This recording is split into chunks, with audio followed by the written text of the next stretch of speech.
Victor Garcia.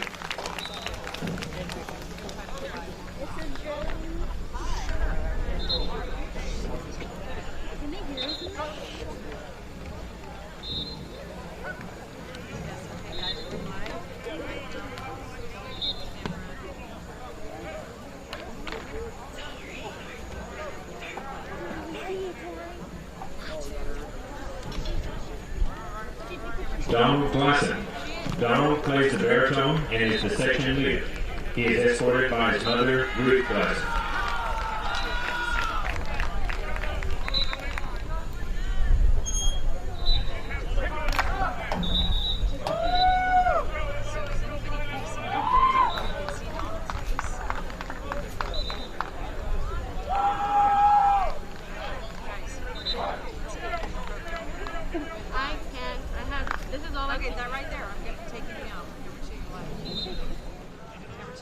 Talia Gonzalez. Talia performs in the color guard and is the captain. She is escorted by her mother, Mary Jane Gonzalez, and her father, Marcus Gonzalez. Number 2, you're still live. Okay, so camera. Who is got them right side? Victoria, give them some walking room. Give them some walking room. Hand left. Hand left. No, hand left.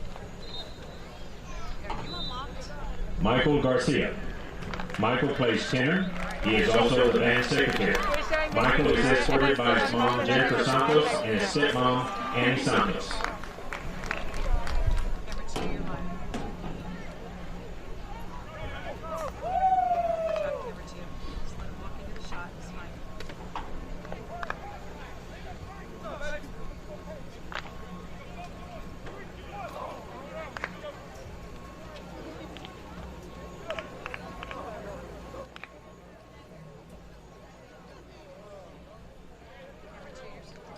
Mariana Hernandez.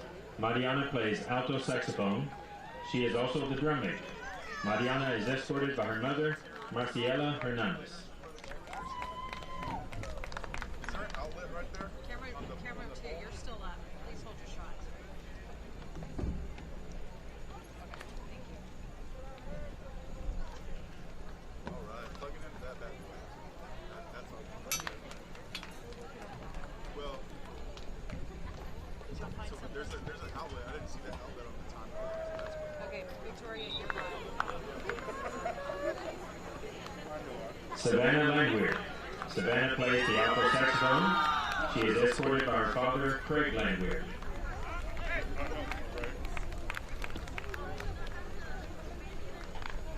Number 2, shot. Number 2, you're live.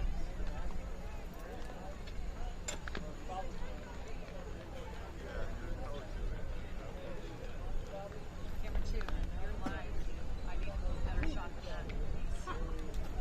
You see how she's squeezed and they need to zoom in a little bit. Nada Martinez. Nada plays the xylophone. She is escorted by Mrs. Martinez. Camera 2. Number 2, you're live. I'm live. There you go. Nice adjustment. Nice adjustment. I'm on 2, you're on 1. 1, 2, 3, 4. Yeah, you're coming in. Is there a reset? Is there a GFCI trip on the? Kyle Mueller. Kyle plays the contra and is the section leader. He is escorted by his parents, Mr. and Mrs. Mueller. Sorry guys, I'm working on audio. Check 1, 2, 3. Check 1, 2,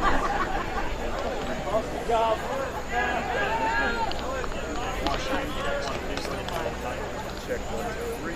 Check 1, 2, 3. Oh, yeah. Might just pop me down. Okay. Check 1, 2, 3. Check 1,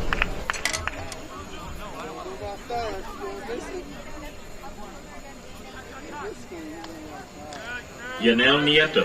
Yanel plays the snare drum. He is escorted by Oscar and Maria Nieto.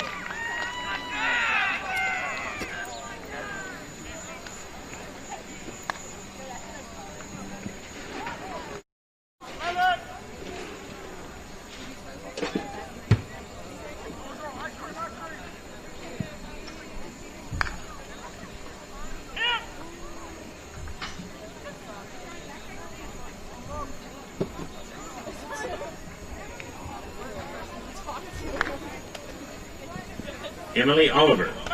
Emily plays the bass drum. She is escorted by her dad and stepmom, J.D. and Courtney, and her mom, Angela Oliver and Aaron Samaniego.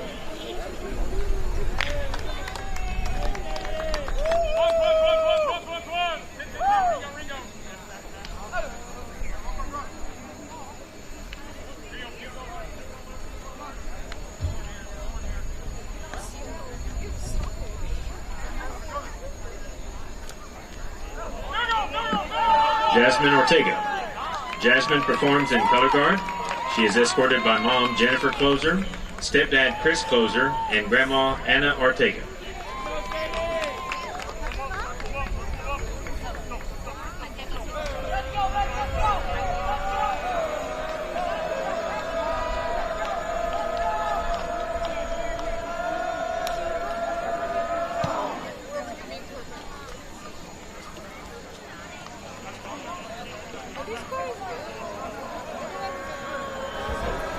Rafael Pacheco. Rafael plays the baritone. He is escorted by his mother, Consuelo Gonzalez.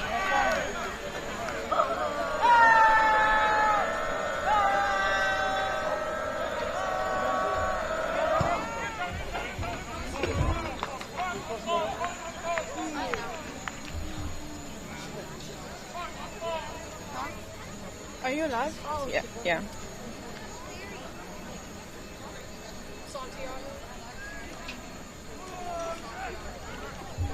Emiliano Peralta. Emiliano plays the baritone saxophone. He is escorted by David and Rosito Peralta.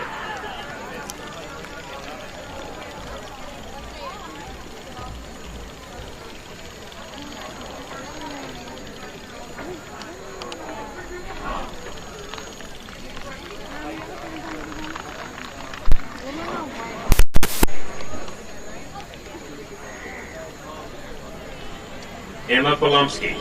Emma plays the flute. She is escorted by her mother, Krista Smith.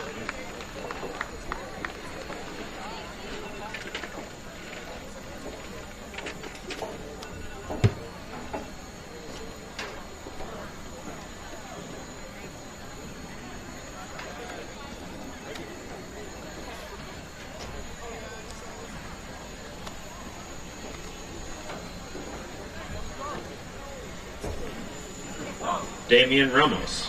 Damian plays the trumpet. He is escorted by his mother, Madi Martinez, and father, Frank Ramos.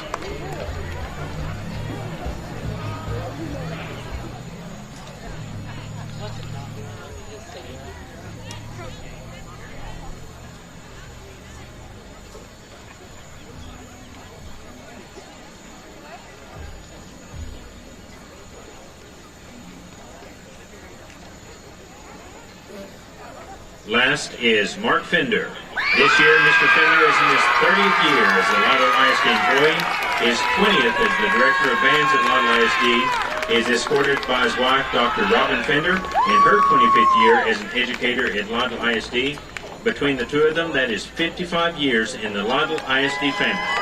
Ladies and gentlemen, the seniors of the 2020-2021 Lytle Pirate Band.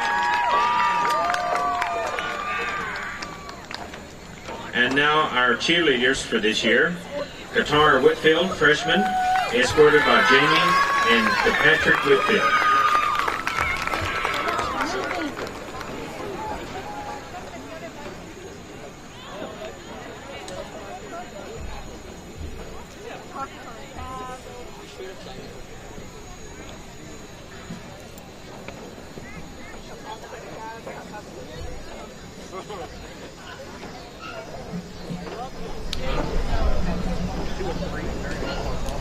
Zoe Tovar, sophomore, escorted by Brandy Tovar.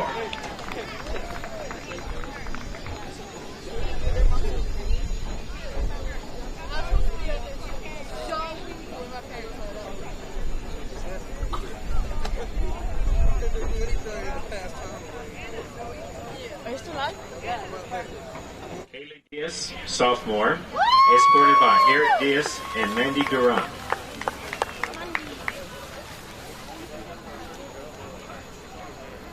I try, Miss Wonder, I try. I like It's kind of hard, like getting the angles all the way over there. From this Daphne Perez Jr., escorted by Diana and Oscar Perez. You know you can turn that screen. Spin it towards you. Oh, this? I think I'm live. Wait.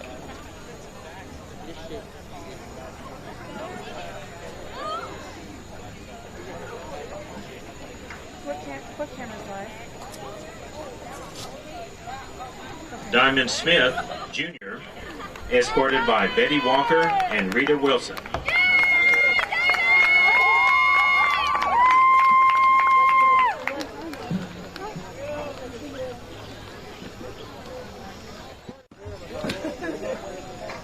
Okay. What is that? Can you look and see what that shotgun mic is plugged into? Is it plugged into? Caitlin Ramirez Jr., escorted by Victor and Mary May Jimenez.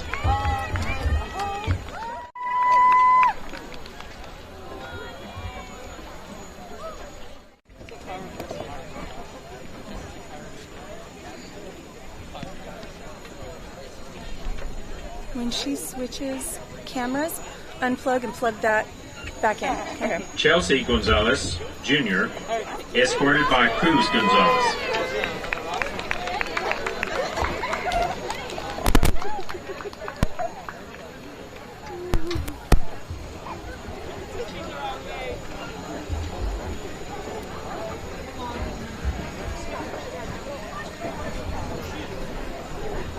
Captain Nicole Godinez Jr., escorted by Jamie Salinas.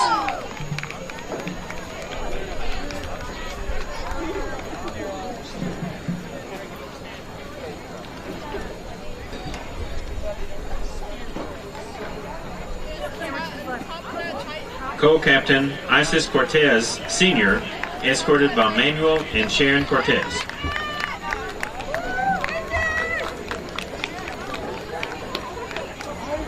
Unplug the mic. Is it plugged in? I did not. I didn't. Because I'm plugging straight cold.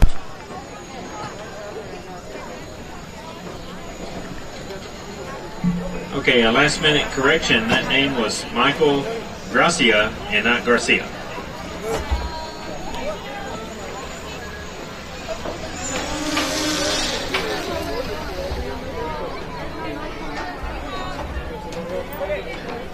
Assume they know nothing.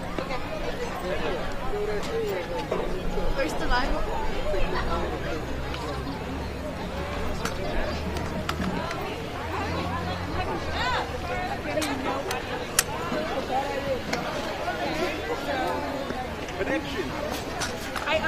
I popped them out and reseat them. I'm gonna switch the battery, Jay. Okay. Grace is working on the camera. Normally it's just that it's not seated. Okay. Oh no, I wasn't. All right. But it looks like it's looks like seated. it The should camera. work. It doesn't look like there's anything wrong with the shotgun mic. Right. All right. Usually it just like goes into the camera, or you have to like plug that into that. The old ones. Good evening, everybody, and welcome to this evening's district contest between the Lytle Pirates and the Marion Bulldogs. This game is being conducted according to the rules and regulations of the University Interscholastic League.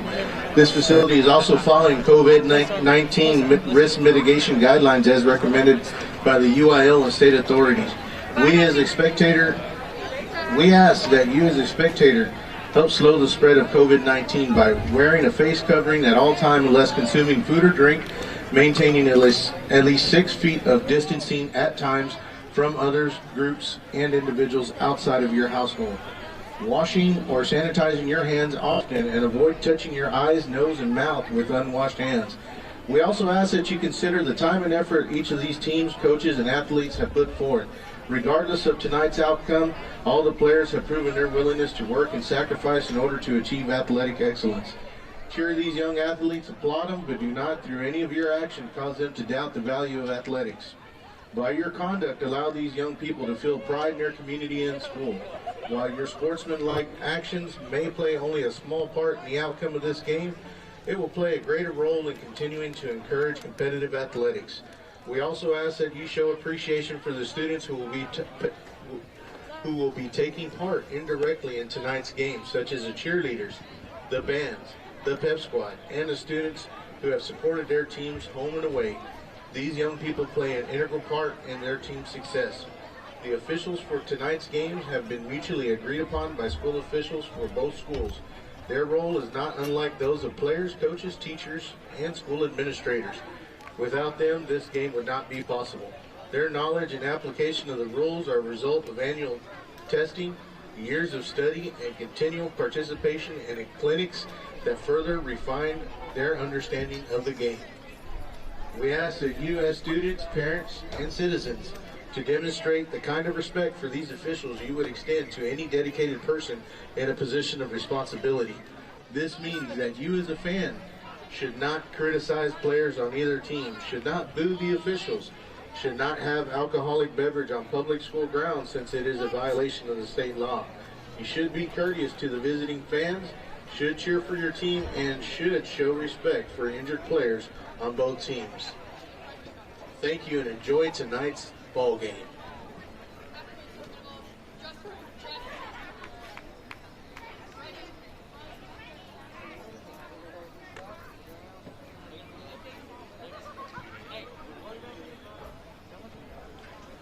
My shot is on.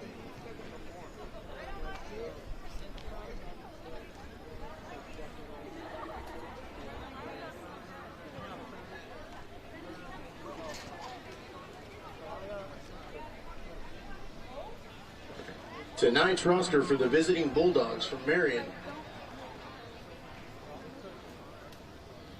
Number 2, Jaden Williams.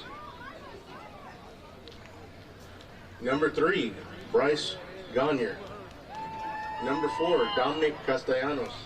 Number 5, Aiden Rackley. Number 7, Cross Kelso. Number 8, Diego Juarez. Number 9, Trenton Mills. Number 10, Aiden Rios. Number 11, Dylan Blakely. Number 12, Tim Bean. Number 14, Dylan Sanchez. Number 15, Case Martinez. Number 17, Tanner Beakley.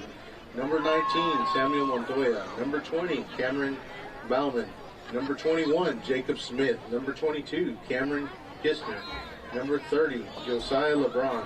Number 32, Willie Davis. Number 33, James Van. Number 50, Cooper Marr.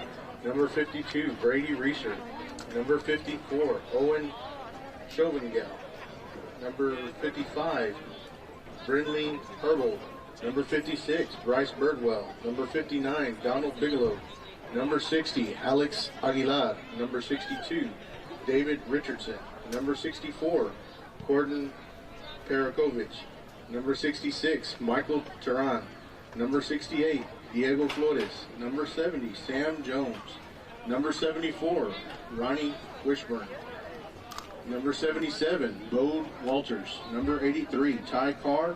Number 86, Cade Murdoch. Number 88, Juan Ortiz.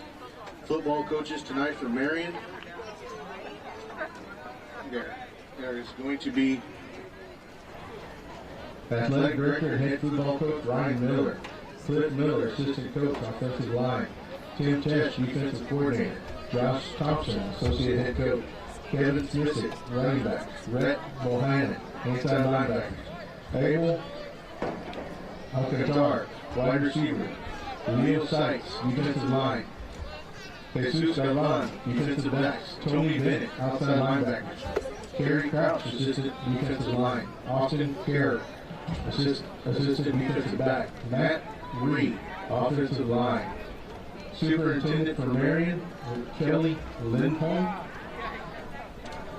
Student trainers are Scarlett Kuhn, Logan Hill, Samantha Moore, Maggie Adams, Jamie Arnold, and Handicap Carvajal, Robert Carrillo, Andrew Finn, Woodward Brittany, Brittany LaRoya, Alexa Sanchez, Kinsey Silvers, Carolina Sotelo, Aspen Center.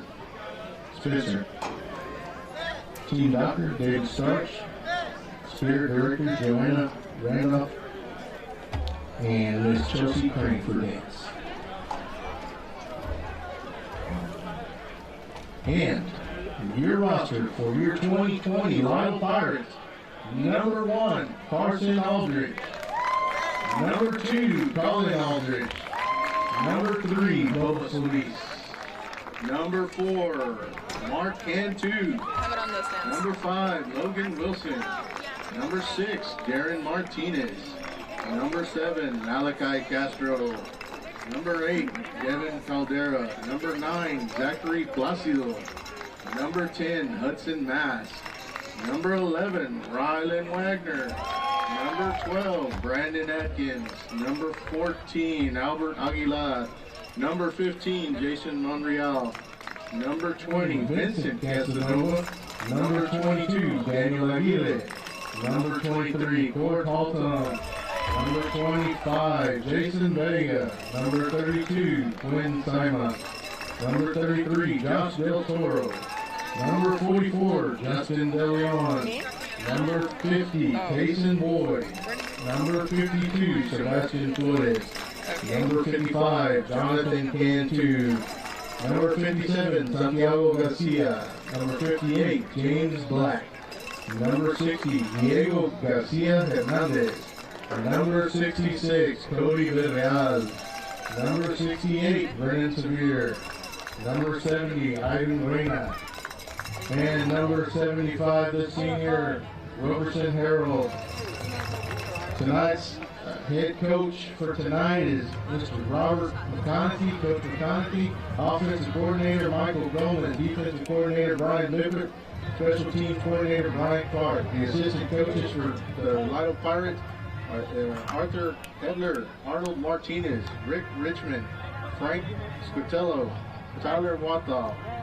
Athletic trainer, head athletic trainers, Jonathan Jones. Student trainers are Miss Alice Neglin, Clarissa Ramos, Clarissa Ibarra, Sydney Estrada, Emma Keefe, Caitlin Ramirez, Dylan Reyna, Marley Walker. Superintendent for Lytle is Miss Michelle Carroll Smith, with athletic director, yours truly, Lori Wilson. Principal, Jose Gadsar. Okay, y'all need to get off. Because she's saying that it's too much bounce. I told them to get off. I saw it right now.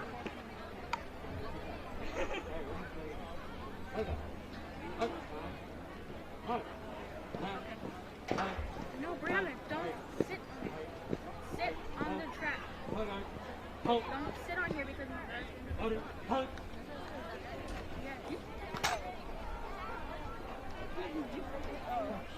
And you did it because someone said you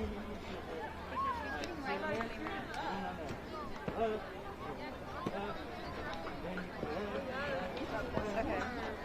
Try to get up.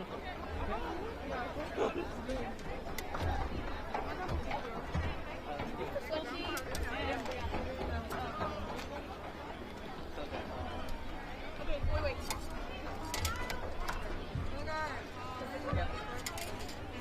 Karina,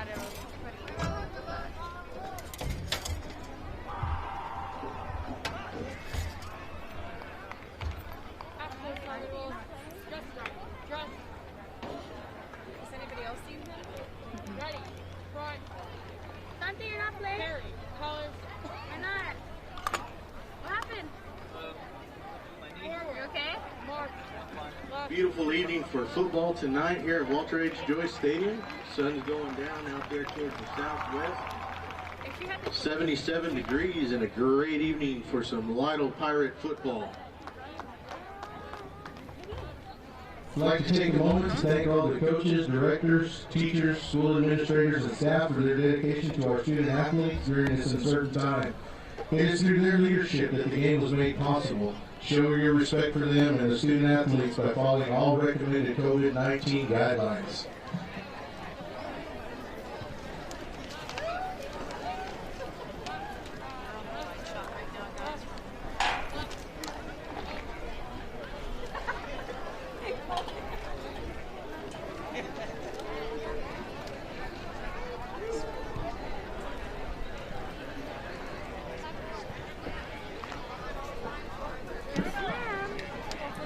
And of course, a big thank you to the videographers here at Lytle High School that make this game possible for extended family to be able to watch the boys play.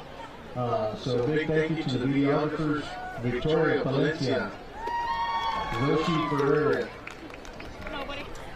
Lihana Iquarte, Karina Arevalo Huerta, Mariana Ramirez, Jada Vega, Alexa Cabrera, Gregory Martinez, Isabel Iquarte. Tonight's photographers, Noelia Medina, Imelda Mariana, Kylie Mass, Allison Andreas is usually on the field too, but tonight she is working hard in the concession stand with several other hard-working young people. We also have some drone pilots tonight for pre-game footage, Wyatt Conover and Jay Sayers. Both of these young men are Lytle graduates who are attending college, but they're home to help out tonight. They were officers in School Studio Student Club in high school and both continue to study and practice visual arts and videography. Tonight's live stream commentators tonight is Zach Kobe, Jonathan McCatt. Student commentators include Justin Evans, Jacob Guevara, and Gasper Cifuentes.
I remember the first time we used it. Church thing?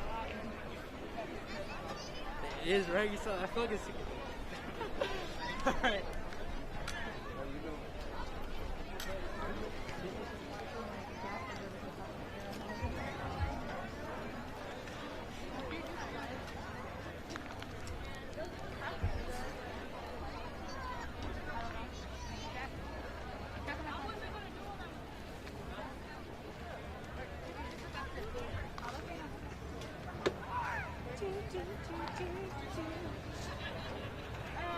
I have it pointed on the skull right now. Because they're going to run out today, right? Very good. Good thinking ahead.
Why did I blink?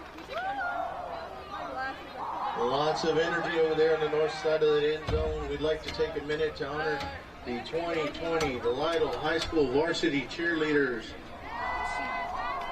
Katara Whitfield, freshman. Zoe Tovar, sophomore. Caitlin Ramirez, junior. Diamond Smith, junior.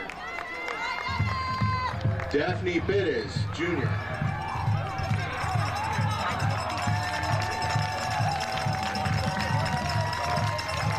Chelsea Gonzalez, junior. Kaylee Diaz, sophomore. Isis Cortez, senior, co-captain. And Nicole Gordino, junior, captain. Sponsored by Andrea Rahel and Melissa Gomez. Thank you, ladies.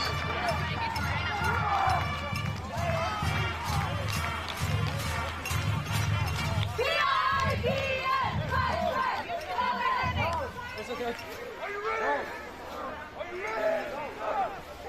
You didn't go to Black Friday?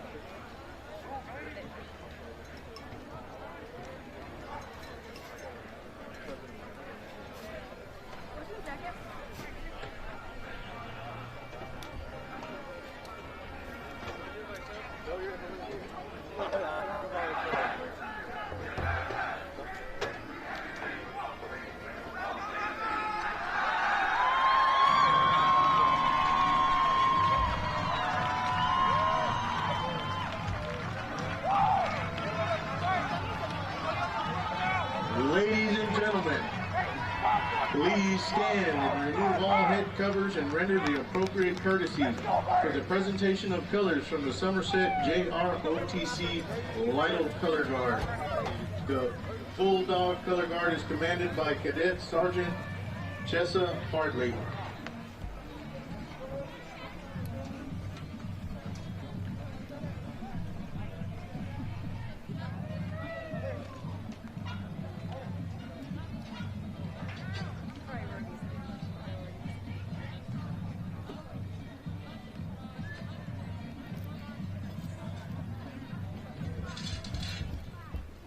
Cadet Captain Virginia Rodriguez on left guard. Cadet Staff Sergeant Chessa Hartley on the American flag. Cadet Private Isabel Diaz on the Texas flag. Cadet Captain Gasper Cifuentes on right guard. The mighty Bulldog Battalion is 187 cadets strong and does excellent work in the community. The Bulldog Battalion is under the direction of Major Derek Burton and Sergeant Major Dwayne Keel. Tonight's flag will be raised by the U.S. Army Junior ROTC. Today's flag detail is done by Mr. Connor Martin and Elise Sanchez.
Tonight's senior captain, number 75, Roby Harrelson.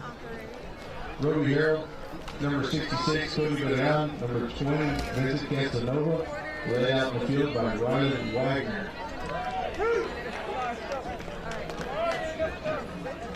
Oh, you're good. You're good. Referee for tonight's game, referee Thomas Eckhoff. Kurt Bass, umpire. Rudy Mancha, head linesman. Ray Rodriguez, line judge. Richard Uretsky, back judge. Thomas Mitchell, field judge. Tom Kelly, side judge.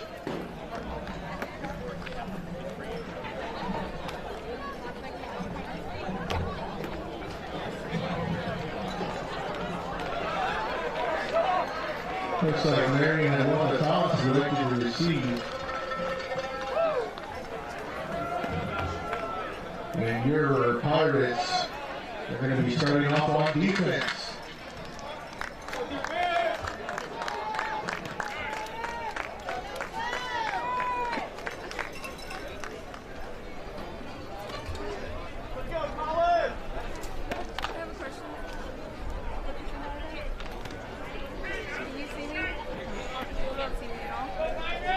Oh wait, if I zoom out, I was zoomed in. I know, but No, I couldn't see you. But if you're looking at action on the field, most likely you're not going to hit anybody standing right here.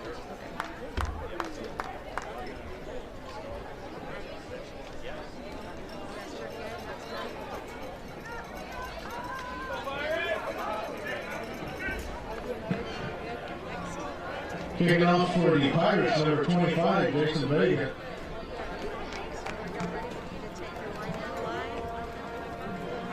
Back to receive for Marion, number 4 and number 15. 19, excuse me. Hello and good evening and welcome as we get set here for tonight's ball game between the Lytle Pirates and the Marion Bulldogs. I'm Zach Covey, your host, joined by Jacob and Justin here to my left as we get set here for kickoff. Lytle will be kicking it off from right to left. Kickoff is taken short there around the 15-yard line. That's number 4 who will take it out to around the 30-yard line. That's Dominique Castaños, brought down by Zachary Placido, and Lytle will take the field first on defense. Looks like the Bulldogs will start off with their own. And I'm Zach Covey. Sorry we had some technical difficulties there getting on before kickoff there. We'll kind of run you through what both these teams are looking at heading into this game. The Bulldogs will be on offense first. They're led by quarterback number 17, that's Tanner Beakley. He'll be from the shotgun, trips left, running back off to his side. I believe that's Aiden Rackley. Beakley takes the snap, and they're looking deep on the first play, and that's going to fall out around midfield. Dylan Blakely. Number 9, Classy. That'll bring up a second down and 10 for the Bulldogs. Already coming out throwing here on the first play of the game, deep, testing those defensive backs.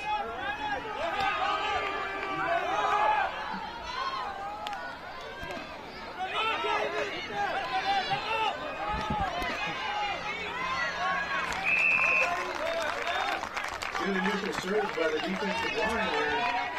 Run by number 5, Aiden Rackley. Tackled by a host of Pirates over there on the right side of the field.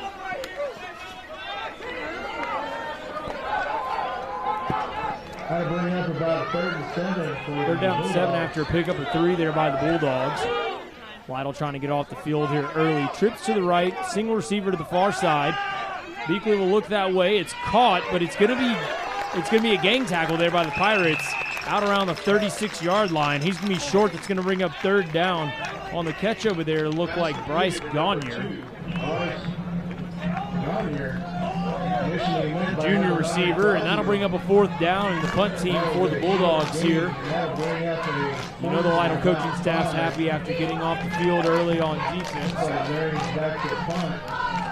Still here in the first quarter, about 10:45 remaining. Return man set up around the 30-yard line. He'll call a fair catch, and he'll settle underneath it at around the 27-yard line. I believe that's number 7, Malachi Castro, and that's where this Pirate offense will take over. Lytle comes into this game 2-3 on the season, coming off a loss last week to Cote 26-14. That was the first district ball game for these Pirates. Marion also comes in 2-3 on the season.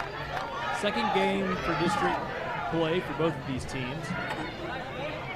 As Carson Aldridge and this Pirate offense will take over right around the 26, 27-yard line. 2 receivers flanked either side. 2 running backs flanked either side as well. It looks like number 7, Castro, will take the ball, and he's off to the races, out across the 50, down into Bulldog territory, taken down finally after a nice run, right around the 46-yard line. Great run there. There's a lot of nice blocking there.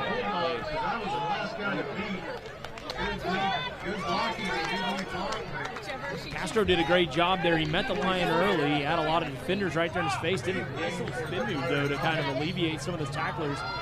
And you never want the runner to get out on the edge there, and that's what he was able to do. So, well, it looks like our offense is our strong side so far. You're right. Aldridge will give the handoff there, and that'll be met at around the line of scrimmage. No gain on the play. Going back to Castro again. Castro lost a shoe on the last play, so it looks like he'll have to come off for a play. Coming in for him is number 14, Albert Aguilar, the sophomore running back. 2nd and 10 for the Pirates at the Bulldog 45. Late substitution there by the Bulldogs as well. They'll send in Jaden Williams, the senior, in at linebacker. Aldridge with 2 receivers split off to either side. The handoff will go up the middle. He's met immediately by several Bulldogs. That's going to be number 44, Justin De Leon. Well, it looks like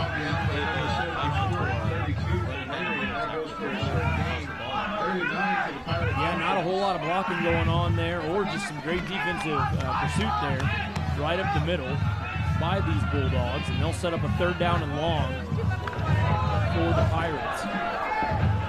Aldridge will go out, and I'm not sure what this formation exactly is called. I guess two slot receivers inside. Aldridge looks off to his right, escapes out on the edge, and throws it deep, and he's got a wide open guy, and he drops it.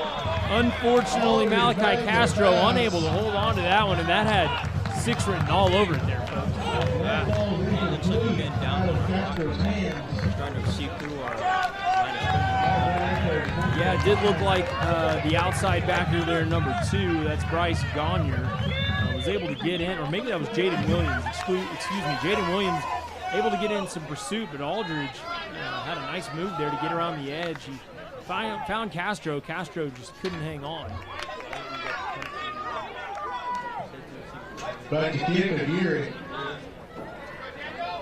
going to be Dominic Castanillos, who was also the guy on the kickoff return. Looks like we have a flag there. I think we might have had a delay of game. I see 0. Flag down on the play. We'll let them sort that out. On the play clock. Not sure if that's what that means or not. That will be a delay of game. And that's what it's going to be. So they're going to move them back 5, and the Lytle Pirates will have a 4th down and 14.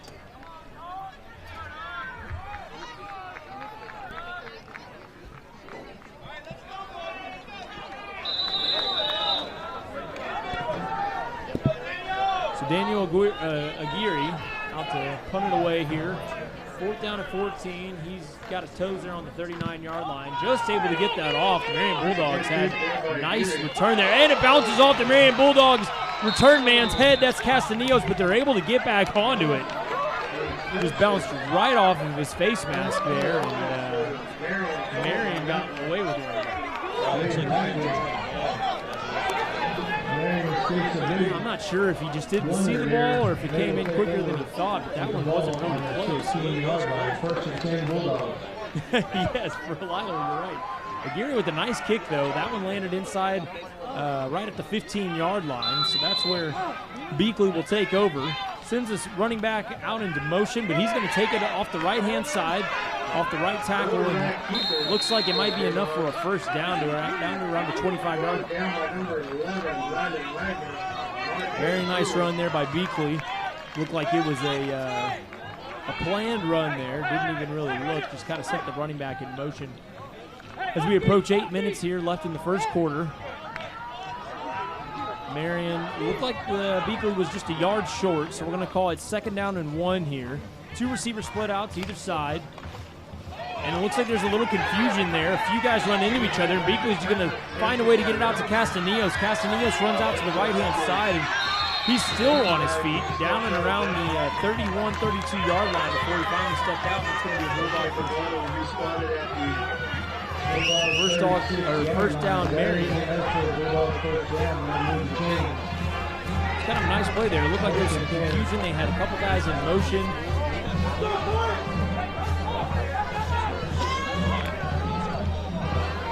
You're right, and it looked like the running back and the motion man kind of got confusion there. Trips to his left. Here's Beakley. He's going to step up, do a zone read. He'll give it this time. And he's met immediately by a bunch of different Pirates, probably 4 or 5. And no gain on the play. Led by the 2 seniors, Jonathan Cantu and Rylan Wagner. That'll bring up a 2nd down and 10 here. 7:30 remaining on the play clock in the first quarter. Still 0-0. Marion got the ball first, had to punt it away, and then same with Lytle. They followed suit. 2 receivers out to his left. Here's Beakley. He'll take the shotgun snap, and he's going to run it up the middle. Met by quite a few Pirates, and that's where he'll get finally stuck up right around the 43-yard line, gain of around 5 or 6. Looks like that's going to be one of their biggest plays there, is having a running back go into motion and then quarterback keep it running in the middle. Bring up a 3rd down advantage. Ball's placed at the 43. 3rd down and 4. This time he'll keep it up the middle again. Beakley across the first down marker, across midfield, down into final territory. Bulldog first down, right around the 47-yard line. Marion's got a nice little drive going here. Across the 50 in their first 2 drives. 3 receivers split out to his right, running back to his left. The play based on how Lytle's set up. Take the shotgun snap. He looks right. It'll be a quick screen to Castaneos. He has a couple blockers that missed his job, but he's able to make a couple nice moves. Gain of around 8 or so on the play. And it looked like he was going to get stopped for just a couple. Turns into a pretty good game. Brought down by Wagner. Casey Boyd checks off the field. Looks like he's having a rush. He plays on the offensive side as center and defensive side there as defensive lineman. Beakley will have 2 receivers split out to either side. Castaneos will take the hand off, and Beakley will look for the run around the edge on the right-hand side, and that's going to pass. Good coverage by Cantu on the play. Had a fall incomplete, bring up the Marion 3rd down. That one was intended for Aiden Rackley. Falls incomplete, and that'll bring up a 3rd down and 4 from the 3rd down and 3 from the 39-yard line. 5:42 remaining. Again, 0-0 is our score. Beakley will have trips to his left. Takes a look over there to the sideline to get the play call. I imagine the quarterback keeper, that's what we've seen several times here so far tonight. This time he's going to give it though. To Rackley. Rackley's met immediately after maybe a gain of 1, if that. And that's going to bring up a 4th down. I'm curious to see what they do here, guys. That is a short gain, and that'll bring up 4th down for the Bulldogs. So very, very nice stop there by the Pirates. That brings up a 4th down from the 38. It's going to bring up a 4th down and I believe 1. Kind of tough to up in this angle, 1 or 2. Bring up an extra couple linemen there, tight end. Here's Beakley, he'll take the snap. He's going to keep it up the middle himself, and he's met immediately, but he bounces off the tackle, and he might have enough there, folks. I don't know, it's going to be close. I think they might be saying that he got enough to get the first, but it is very close. The spot to gain was around the 38-yard line. Excuse me, the 37-yard line. I think they are going to have to bring out the chain, or I would assume. This is pretty close from what I'm telling It's going to be an official timeout for measurement. Originally, Beakley was met there in the backfield around the 38-yard line. It was going to be well short, but bounced off of that tackle and able to get at least another one. As they'll bring out the chains again. 4:56 remaining in the first quarter. 0-0 is our score. Got the side judge driving away. I can't quite tell, and it looks like it's going to be a turnover on downs. Lytle with the stand. Great job, Pirates, as they will take over there after a big fourth down stop.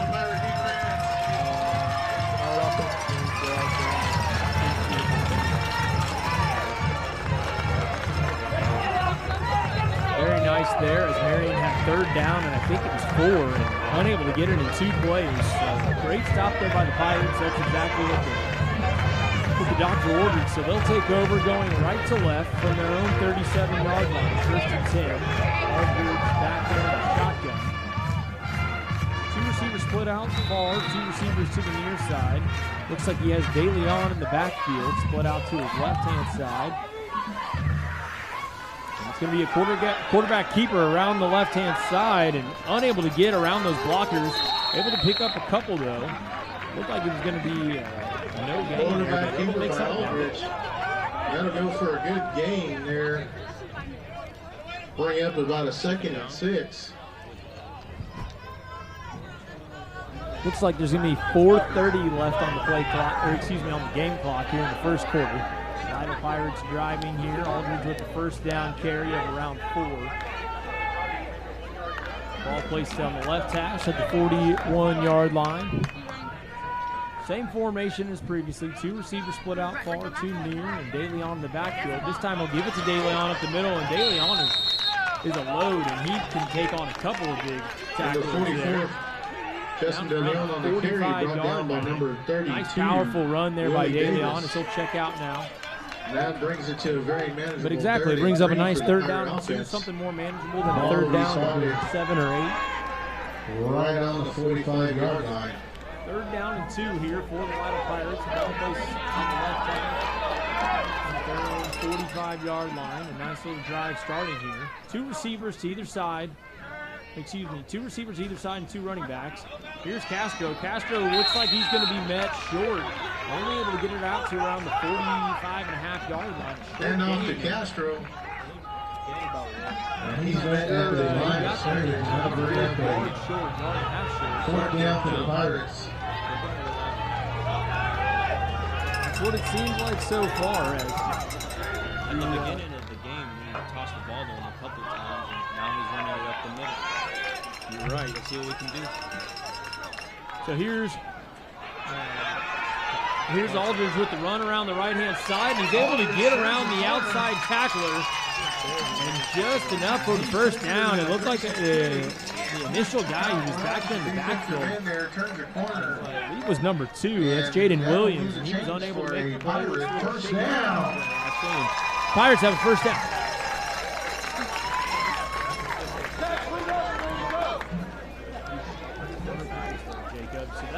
That'll move the sticks. First down, under 3 minutes here. 2:57 remaining here in the first quarter. 0-0 is our score between the Lytle Pirates and the Marion Bulldogs. Lytle with a short little drive going here so far. Aldridge will take the shotgun snap and hand it off. And on the right-hand side, that's Mark Cantu, his first carry of the ball game, and he's able to get a few. Right. 44 clocking in for a 20. Yep. Right at the 50 is where they'll place it. That'll bring the ball to the midfield. Lytle had a nice drive going there on their first possession. Unfortunately, couldn't do anything with it and had to punt it away. Marion got away with a lucky miss on the punt return. Lytle not trying to get stopped here, so that'll bring up a 2nd down, and let's call it 7 from the 50-yard line. Two receivers split out to each side, 2 running backs, and that handoff's going to go to Mark Castro again.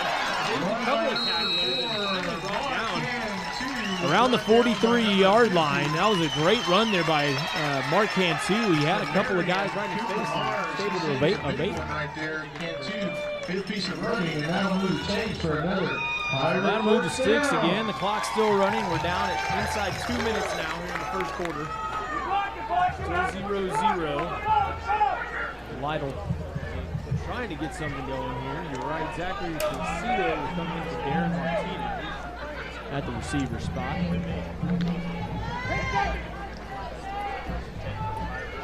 Kind of their constant formation here. And this time Aldridge will take the shotgun snap. He'll fake the handoff. Got several guys coming towards him.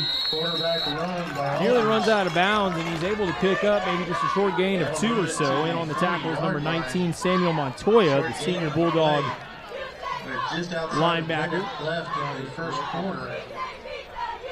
Offense. Just a short gain of 2 on the play, and that'll bring up a 2nd and 8 for this Lytle Pirate offense. Nearing a minute left in this first quarter, still no score.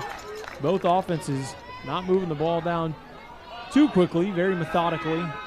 2 receivers split out to each side. This time DeLeon will get the handoff, and he is met immediately in the backfield. Looks to be no gain there.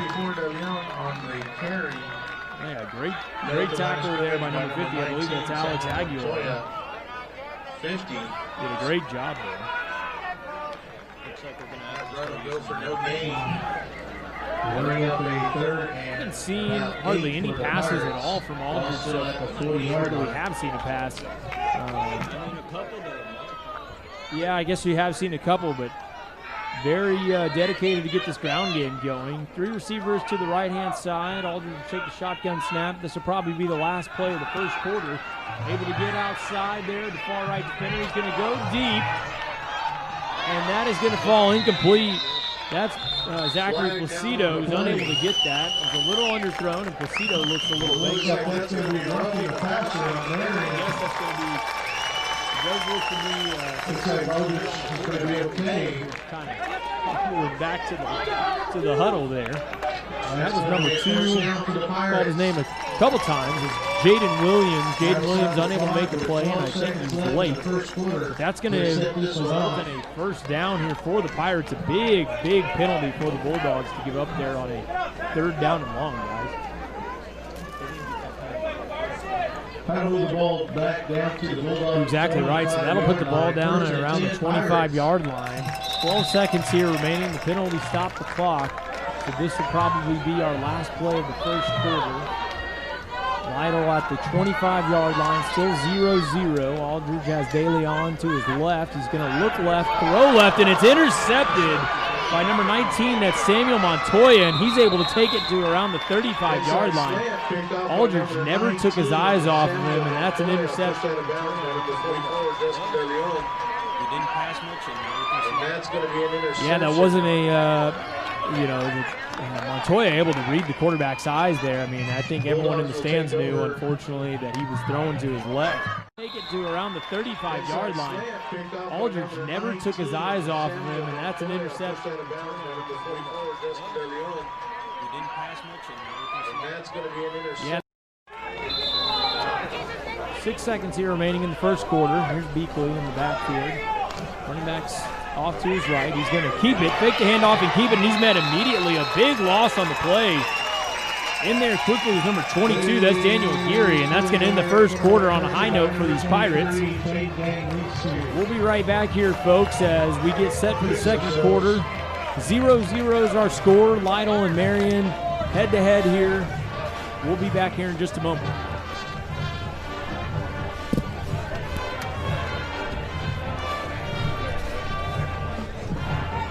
The original line of scrimmage was a 32-yard line.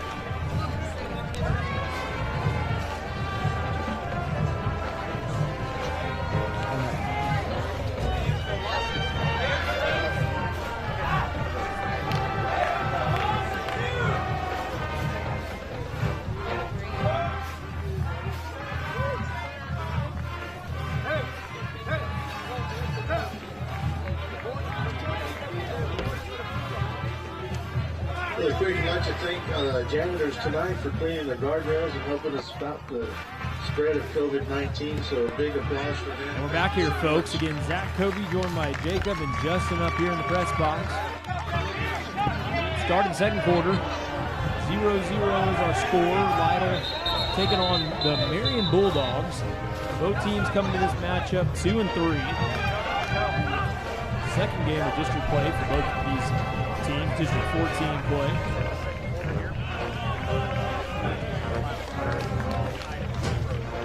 Something messed up over there with the chains on the far side. That's why we're taking it a little while. Marion started out the season with a win against Karnes City. Goliad another win. Both 1-point victories, and then 3 straight losses to Comfort, Hondo, and Jordanton. They'll take the snap here, going right to left, and immediately met in the backfield with number 5, the running back Aiden Rackley. And number 5 on the carry, Castellanos, brought down by number 60. Yeah, it looks like they're getting a lot of pursuit there. Looks like Kason Boyd checks in for number 20. That's Vincent Casanova right there, Justin. A lot of downhill pursuit here by these Pirate linemen. So third down and long, third down and 13 here as Marion's quarterback drops back. That's Beakley. He's going to look left, escape the pocket, look left again, and that's going to be dropped. Bryce Gagnier was wide open there, unable to bring that one in, guys. Incomplete. That'll bring up a 4th down for the Bulldogs. I just got to say this. Linebackers are also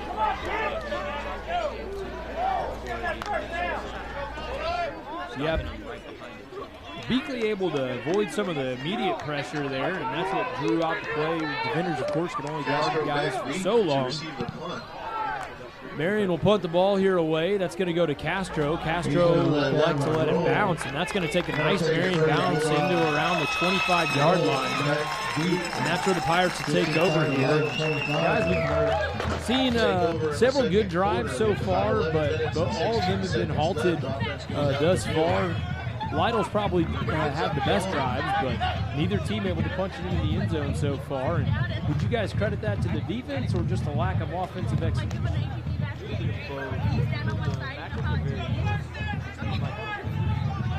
Honestly, we're going back and forth. It's turnover.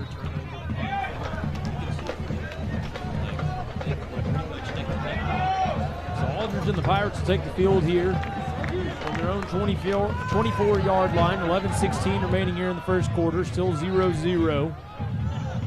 Late motion there. All 4 receivers tucked inside as Mark Cantu comes around the right-hand side. He'll take the handoff from Aldridge, and he's met immediately after a minimal gain, if at all. A gain, if at all. I think they're going to say he got back to just the line of scrimmage.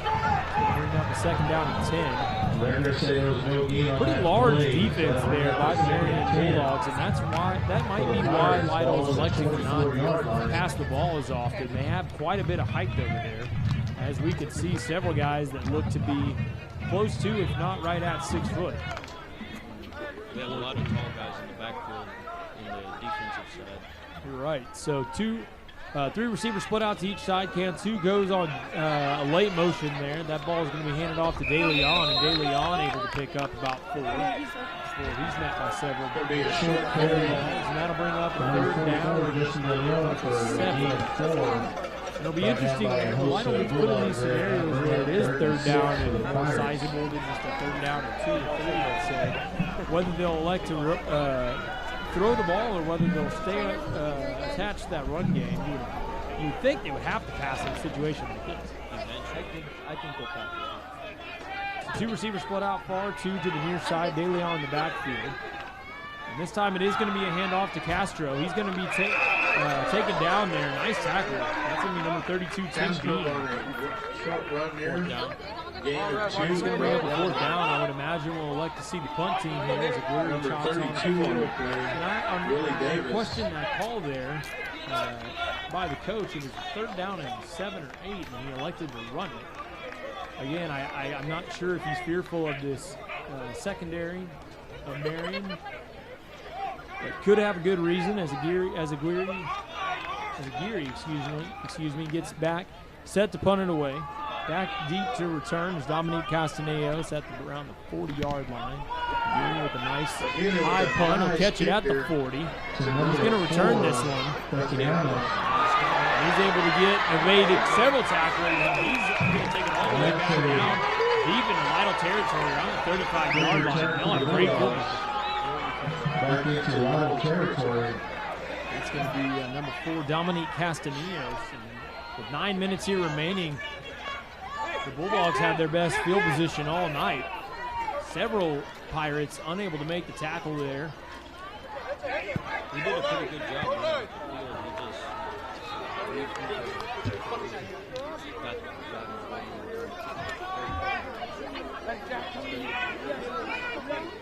So Beakley will take the shotgun snap here. Receiver out to either side. 2 tight ends in the game, and the running back off to his left. He's going to give the ball this time. And maybe a gain of 1 or so on the play. That's number 5. That'll take us under 9 here in the second quarter. Again, 0-0 is our score. Neither team able to do anything offensively, at least points-wise. Keep it up, JP! Keep the whole big guy! So we've got Jaden Williams split out to the near side. 2 receivers on the far side, 2 receivers on the near side. It looks like he's going to wait, and pass the ball. That's Rackley. He'll take the ball down and around the 15-yard line. A nice little quick screen out to the left-hand side on the near side, and some nice blocking over there by his receivers. It looked like the blocking was led by Dylan Blakely. Dominic Castaneda. Bulldogs are trying to get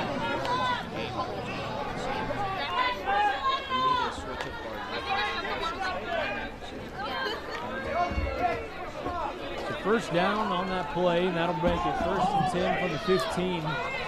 Closest anyone's gotten to scoring so far. Beakley will take the shotgun snap, a handoff, and he's met by several Pirates. Nice gang tackle there again.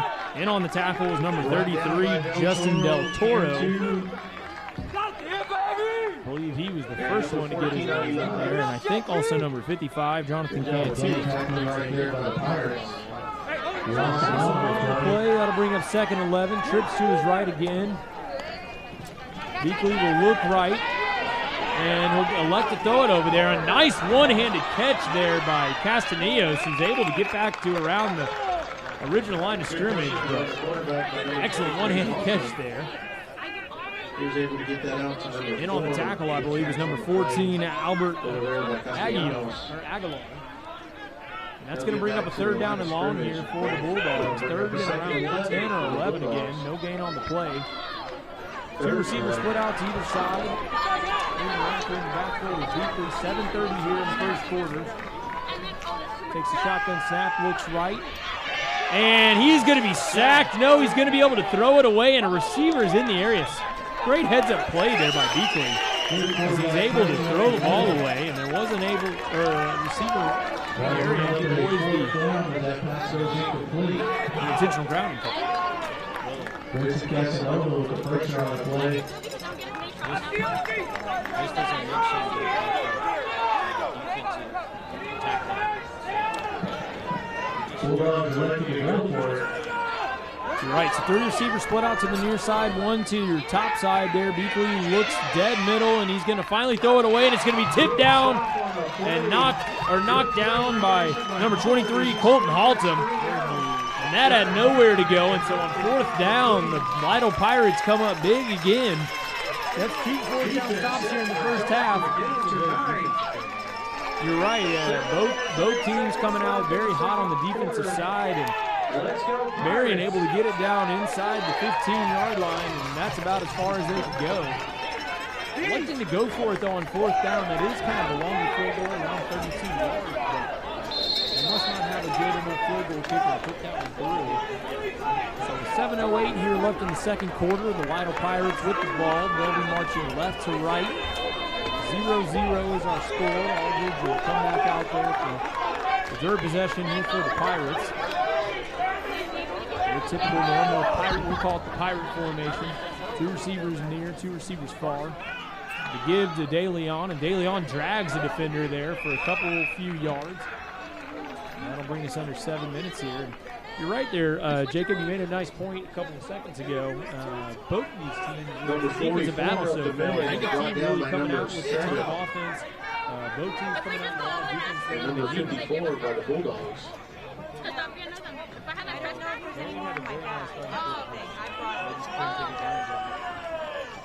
Right, started out around 35, game 20, and that was it. So here's Aldridge. He'll look, roll out right. Now he looks back left. It looks like a setup screen, and that's going to be caught over there by number 7. He's only going to get a couple on the play. That's Malachi Castro. It looked like there was a defender that was unaccounted for, and he made the tackle easily.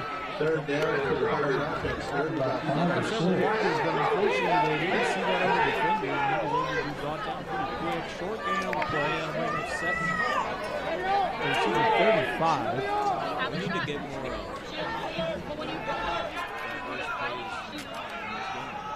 I did like that play call though. A couple of fakes and then the quarterback rolling out front and back across the side. They left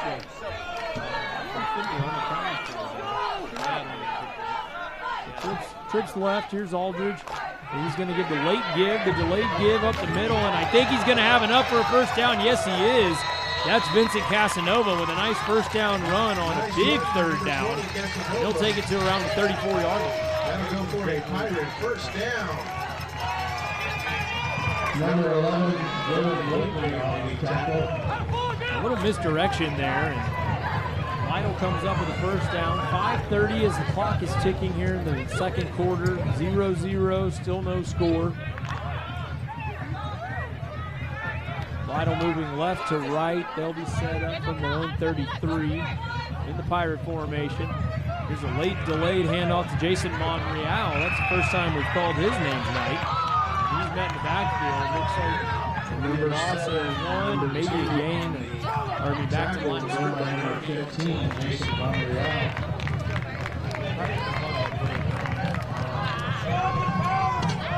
Yeah, trying to go with a little bit of misdirection, a late motion there typically, and then you can either give it or keep it himself. It's Aldridge I'm talking about. The Bulldogs had this pretty much sniffed out. A lot of guys in the box. Here's a late motion there by Mark Cantu. He'll take it around the edge. Gets around the edge. Good run have a there nice by gain out around the 40-yard line. Set up a third and more man. Number 22 on the tackle, Cameron Kissler. It's been a quick half here. A lot of runs here. We're already down near the 4-minute mark in the first half. There's a lot of Pirates trying to get on the board first. Third down and short from their own 40. That's going to be Mark Cantu. That's short. I don't think he maybe gained half a yard on the play, and that's going to bring up the fourth down. Brought down by number 2, Jaden Williams for the Bulldogs. Fourth down. Marion has really stuck it out so really having the biggest plays so far. Lytle bouncing outside, and they'll bring on Aguirre and the punt team. One of the guys in there is supposed to be out there. Only 8 seconds left here on the play clock. Got to get it off quick. Down to 3, and the snap gets off in time. And here's the punt. That's going to be a nice punt. Bouncing around the 26-yard line, and that'll take it all the way down inside to around the 15. Excellent punt by Aguirre, and that's where the Bulldog offense will take over. 3 minutes left. Pirates down that one at the Marion. The Bulldogs started out with their best field position either team has had so far tonight. They got it back down to 35 after a nice punt from the corner. Got it down to around the 15-yard line, and unfortunately stalled. Thankfully for the Pirates, though. And with 3:09 remaining here in the first half, deeply in this Bulldog offense, drop back out there. 2 receivers to each side, Rackley in the backfield. We're going to do a jet sweep, and that's going to be a handoff to number 4, Dominique Castanillos.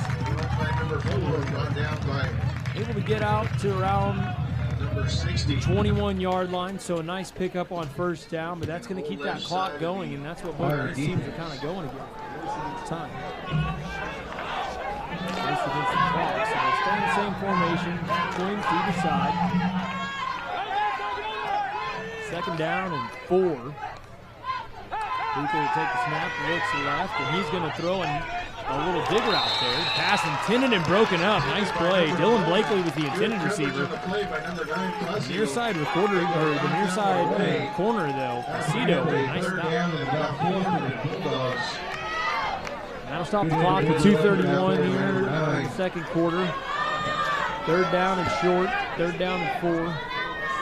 Back up in their own territory. You have to think here, guys, if they don't get this, they'd have to punt it away. So big third down here for the Pirates, trying to get a stop.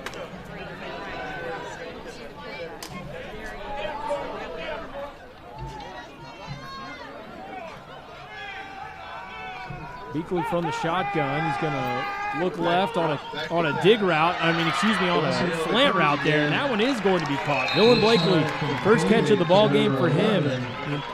He didn't receiver on the previous play, but he redeems himself, and that'll move the stick. Ball spotted at the 39-yard line. So 2:15 left here as they place the ball at the 39-yard line. Beakley drops back deep, looking deep, has a lot of time. Across the middle, that's going to be caught inside Lytle territory. Bryce Goiner with the reception. And that'll temporarily stop the clock with 2:03 left. And now this Bulldog offense seems to have found a couple of holes here in this Pirate defense. Ball placed at the 49 of Lytle. Same formation, 2 receivers to either side. It's going to be a quick pass, stop route to Jaden Williams, who will be stopped after the catch. Gain of maybe 2 or 3. Brought down inbounds. Brought down by number 22, or number 23. That's going to be a timeout there called by Marion to stop the clock. 1:45 remaining here in the first half. 1 minute and 45 seconds left in the second quarter. Yeah, great tackle there in the open field. I'd like to remind everybody to protect yourselves and others by wearing face coverings at all times. So far, guys, it really hasn't been that offensive. Wearing a face covering in public settings is proven to be one of the most offense that effective we ways saw to a slow couple the spread of weeks ago. COVID-19. Well, obviously here against the Prior, where Lytle put up, I believe, 61 points. Of course, they're going against a lot better defense tonight for Marion, but either team able to get on the board so far. And Marion trying to do that first here before we close out the half. Honestly, we're almost done with the first half, as I was trying to say earlier. And there's still no points on the board.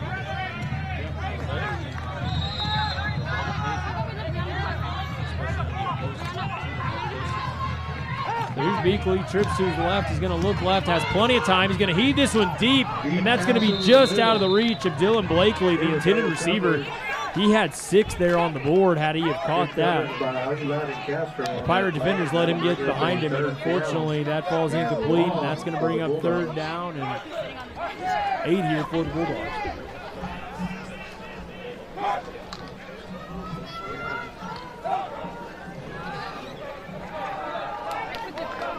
Lytle not really able to get much, if any, defensive pressure on the quarterback. Beakley has a lot of time back there, 4 and 5 seconds sometimes. Like on that play. Look to his left, look back center, lobs one over the middle, and that's got a chance to be picked, and it is. Malachi Castro with a nice interception out across the 30, out across the 40, and he's finally going to run out at the 44-yard line. The Lytle Pirates have the first turnover of the game. Quarterback just had the ball. 1 minute and 25 seconds left in the first half. Poor choice there by Beakley as he lobbed it over the middle there, right in the middle of the field, and Castro was sitting there like a hawk, able to jump on it. The intended receiver was Blakely, who we've seen have a couple of nice grabs here lately. And very quickly, the Lytle Pirates now in good field position, trying to get their 2-minute offense going. 1:25 remaining in the second quarter. Trying to get on the board before halftime. Aldridge will come out there. 3 receivers to the right, 1 receiver to the far side. As they'll send Castro in motion. Here's Aldridge running out left. He's going to fake, pump fake. Still looking downfield. He's going to heat this one deep in what seems to be quadruple coverage, and that one's well out of the hands of Castro. Calls it complete, stops the clock. Ball's incomplete. That'll bring up a second down and 10.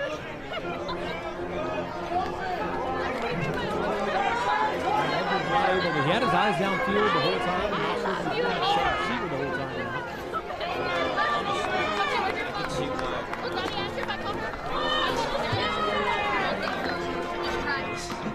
Yeah. The passing game has been extremely minimal. 1:14 on the clock. Here's Aldridge. He'll hand it off to DeLeon. He'll go out outside the left tackle, and that'll be brought out right at midfield. Bring up a third down and manageable, but that clock is ticking as we hit the 1 minute mark. Brought down by number 32. And at this point, if you're Lytle, you want to score or you want to drain the clock as much as you can. Timeout taken by Lytle, though, as they want to make sure they got the right call. Big 3rd and 4 coming up. And we'll step away here just for a couple minutes there, folks. 54 seconds remaining, still 0-0. Lytle and Marion will be back here momentarily.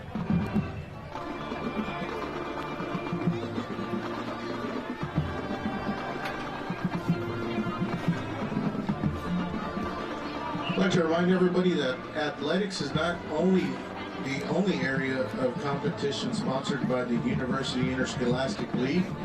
The UIL also sponsors more than 70 events in areas such as music, academics, and athletics.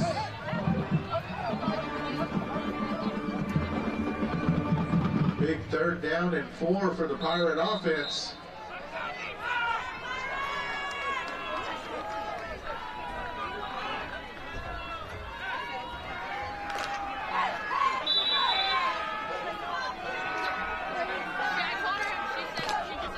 So 54 seconds remaining here. Ball placed at the 50. Lytle moving left to right. The motion man Marquand 2 is going to get the handoff, and he's going to get enough for the first down just by a yard, and that'll stop the clock here shortly. 50 seconds remaining. A nice pickup there on 3rd down. Brought down by number 77. Lytle offense trying to get the ball going here quickly as they're trying to get on the board before halftime. 2 receivers split out to each side. All stop routes there as Placido able to make the nice catch, and that's going to be a late hit and put the ball inside the 25-yard line. A big play by Zachary Placido as he was able to catch the stop route, got out of bounds, and unfortunately he's down, folks. A big late hit there, and that's going to cost the Marion Bulldogs big time. I believe that was either number 2 or number 11. I believe number 11, Dylan Blakely, plays both sides of the ball and just, I guess, didn't realize he was on the field. I'm not quite sure. I mean, there's got to be a lot Against Marion, and they'll step that one back off. You're right, but that's going to be costly as now Lytle's going to have the ball, what would have been at the 42, or excuse me, at the 38-yard, 37-yard line. Down inside the 25. Right at the 23, now with 38 seconds here, Lytle with their best field position in several drives. They got it down inside. Came up empty. Let's see what they can do with it here, folks. 38 seconds remaining here in the first half. Out there in that pirate formation. As Aldridge is going to do a quarterback keeper around the right-hand side. He's going to throw it away at the last second. Hopefully there were no linemen downfield. I don't see any flags. That didn't look like it was intended to be a pass. It looked like he was supposed to run it there and throw it away at the last second. Bring up a 2nd and 10 with 34 seconds left. Smart on his play, though. It's number 1, it stops the clock, and number 2, he was going to lose yardage on the play to have that sniffed out. 2nd down and 10, he looks like another day. Only took 4 seconds off, so 34 here, 34 seconds remaining. 3 receivers split out here to the near side. Looks like Marion didn't like what they saw, so they're going to call it a timeout there at the last second. Looks like there'll be a timeout on that play by Marion. I'll tell you what, we haven't seen too many red zone trips for either one of these teams. Eventually, you got to start capitalizing on those, or otherwise, you may look back here in the 3rd and 4th quarter and say, man, I really wish we hadn't gotten some points there at all. Neither team able to punch it in so far.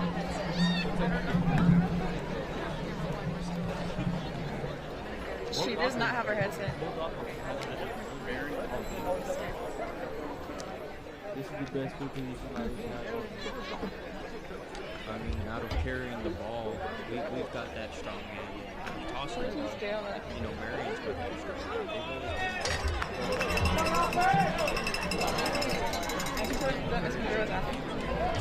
Yeah, the Marion passing attack started out very sluggish, but they picked it up and able to make several nice connections there. Beakley kind of found his rhythm there on the last drive. Turned into no points there. Lytle here is trying to knock on the door. They're at the 23-yard line. Custodian to the near side. Three receivers split out far right. And two with the late motion. Handoff's going to go to the left-hand side, though, to De Leon, and that's going to be stopped after a short gain of maybe 1 or 2 on the play. Run by number 44, De Leon. And Lytle with a quick timeout. That took the clock down to 26 seconds. Timeout, Lytle. And you're right, Justin, you make a good point. We really haven't seen the Lytle offense doing a whole lot from a passing perspective. If anything, it's been delayed screens, or we saw Placido on that stop route. Besides that, it's been primarily run. Well, on their defensive backfield, it's obvious that they're reading out our plays and seeing what the quarterback's doing and knowing where the ball is at all times, because they're stopping us at the line, especially whenever we're also passing. Yeah, Lytle's had very little success running the ball up the middle. That interior line and those front seven there for the Bulldogs, able to make a lot of stops inside the box. Anytime Lytle's bounced it out, though, they've had several big plays that way. Pickups at 7 all the way up to 15. Three receivers split out left, and Cantu go in motion. Aldridge looks deep, and he's going to rear back. He's got Placido open. He's going to throw it across the middle, and he's got him. Touchdown, Pirates. Lytle on the board first with 18 seconds left, and Placido able to kind of sneak behind the secondary of Marion. Excellent play. That was an excellent read out by Zach. Good job of blocking by the offensive line. Time for Aldridge to fire Placido in the end zone. Lytle on the board first with 18 seconds left. Big thanks to the defense for keeping us in the ballgame. In for the hold is Rylan Wagner. Kick is up, and that is good. Kicker on the play, Jason Vega, and Lytle finds themselves up 7-0 here, guys. I want to go back to that touchdown. Excellent play there by Aldridge as he was able to evade pressure on the right-hand side. With his speed, able to kind of just bunker down there, keep his eyes downfield, something a good quarterback does instead of just looking ahead of him. And Placido was able to kind of sneak behind the secondary there and threw it across his body. And before you know it, we got a 7-0 ball game. That was also a pretty good catch with the Fender on as well. Yeah, Placido able to sneak there behind him, had kind of bunkered down around the 3 or 4 yard line and said, I'm going to scoot back. And by the time he got his toes into the end zone, Aldridge had found him.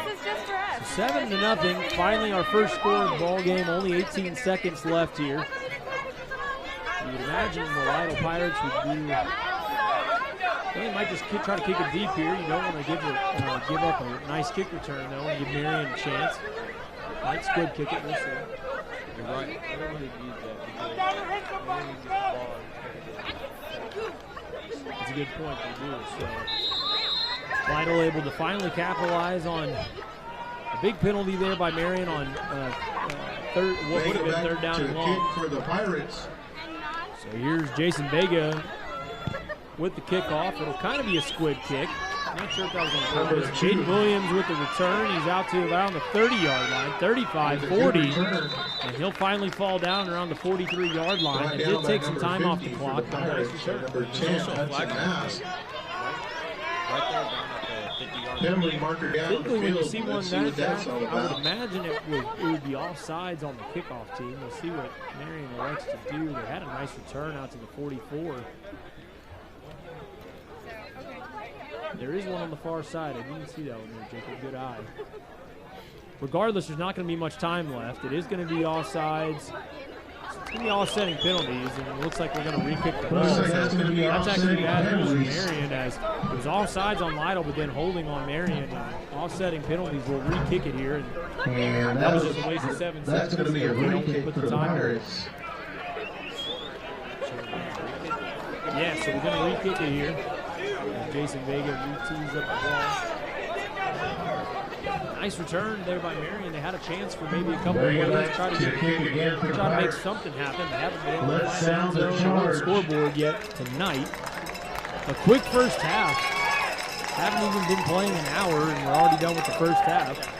Both teams keeping the ball in bounds a lot. Keeps that clock. Here we go. Let's have a charge for the kickoff team. Get down there and make a tackle.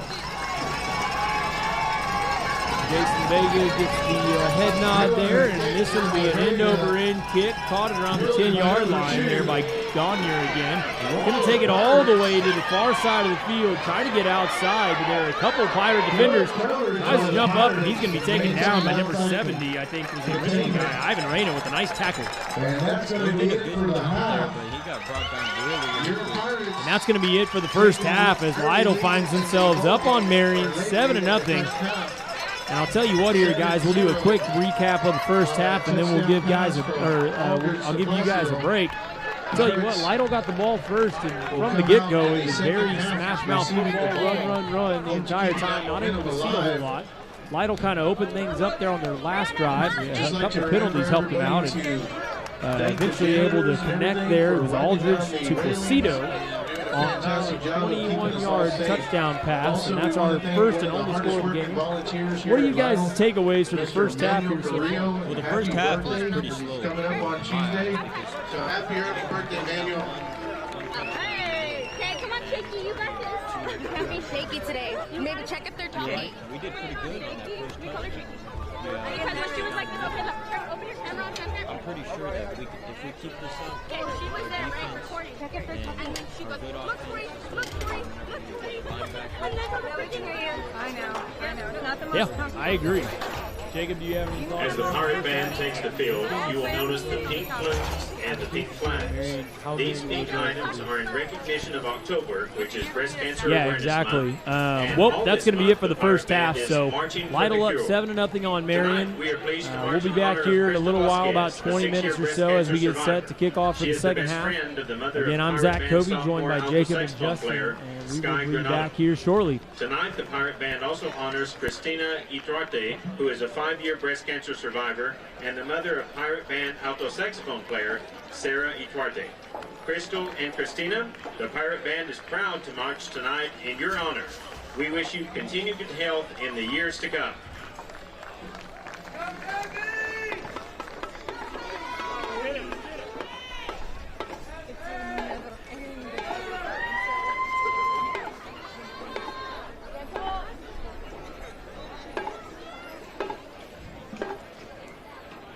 No, you cannot speak to her.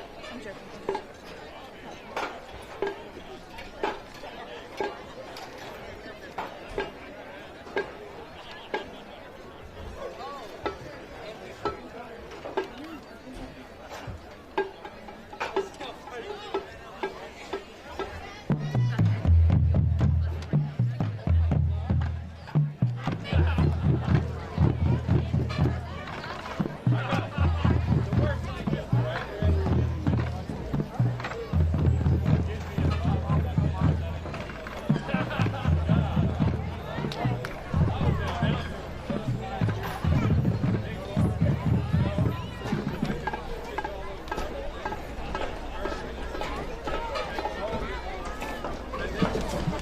Presenting the pride of Lytle, the Lytle Pirate Marching Band. Directors are Mark Fender and MJ Robles. Percussion instructor is Jason Cowan. Color guard instructor is Chelsea Eason. Color guard members are Amaris Plaza, Jasmine Ortega, Caitlin Ramirez, and color guard captain Talia Gonzalez. The Pirate Band is led on the field by drum majors Diamond Smith Walker and Mariana Hernandez.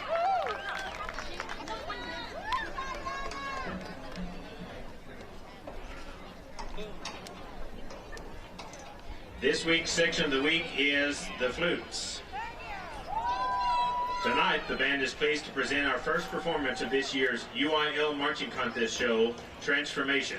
This evening, the band will perform the first movement of the show, featuring music from Avengers, and the second movement Rakata and Fugue featuring our drumline and front ensemble.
We hope you have enjoyed this evening's show. This is Stephen Hunsucker, the voice of the Pirate Band. Thank you for your attention.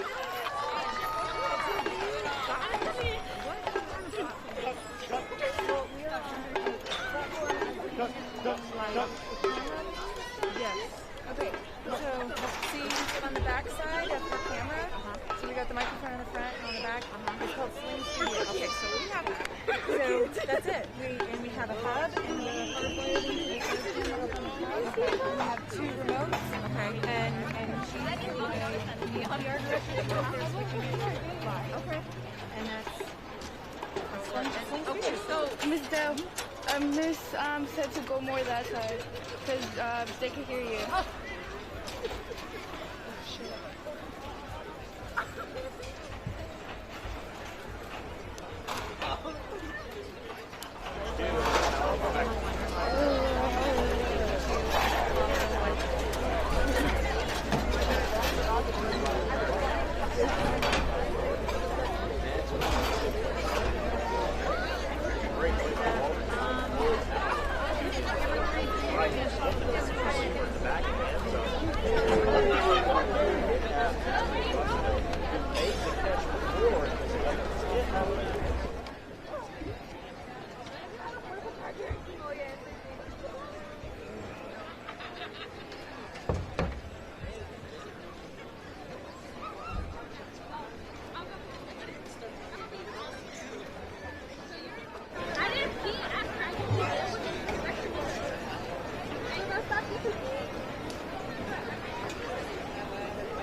Comes with a hub that she's got on there.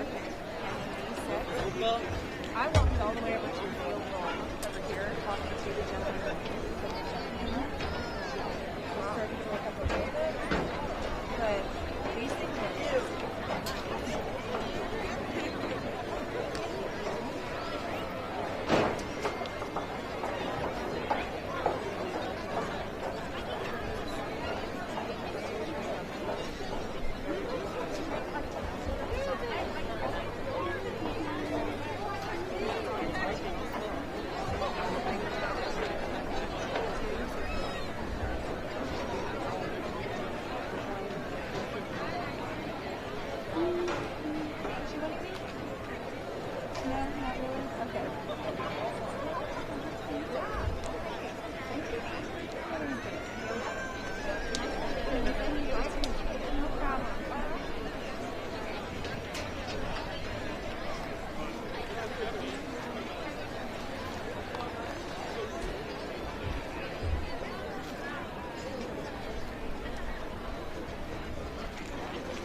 has it on one right now?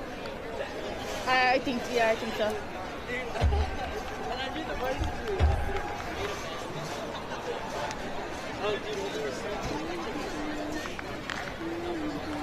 I'm sorry, was that a pointed comment?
rolls around every October 2nd.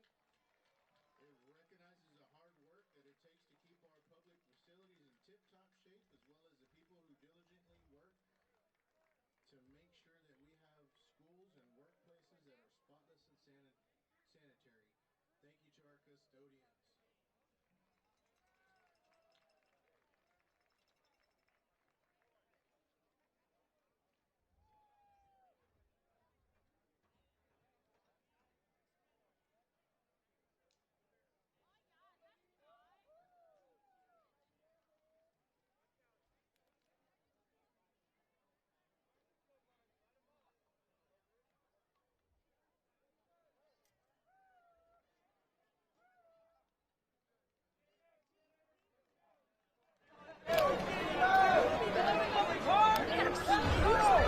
Before the start of the second half, we'd like to remind everyone to protect themselves and others by wearing a face covering at all times unless consuming food or drink.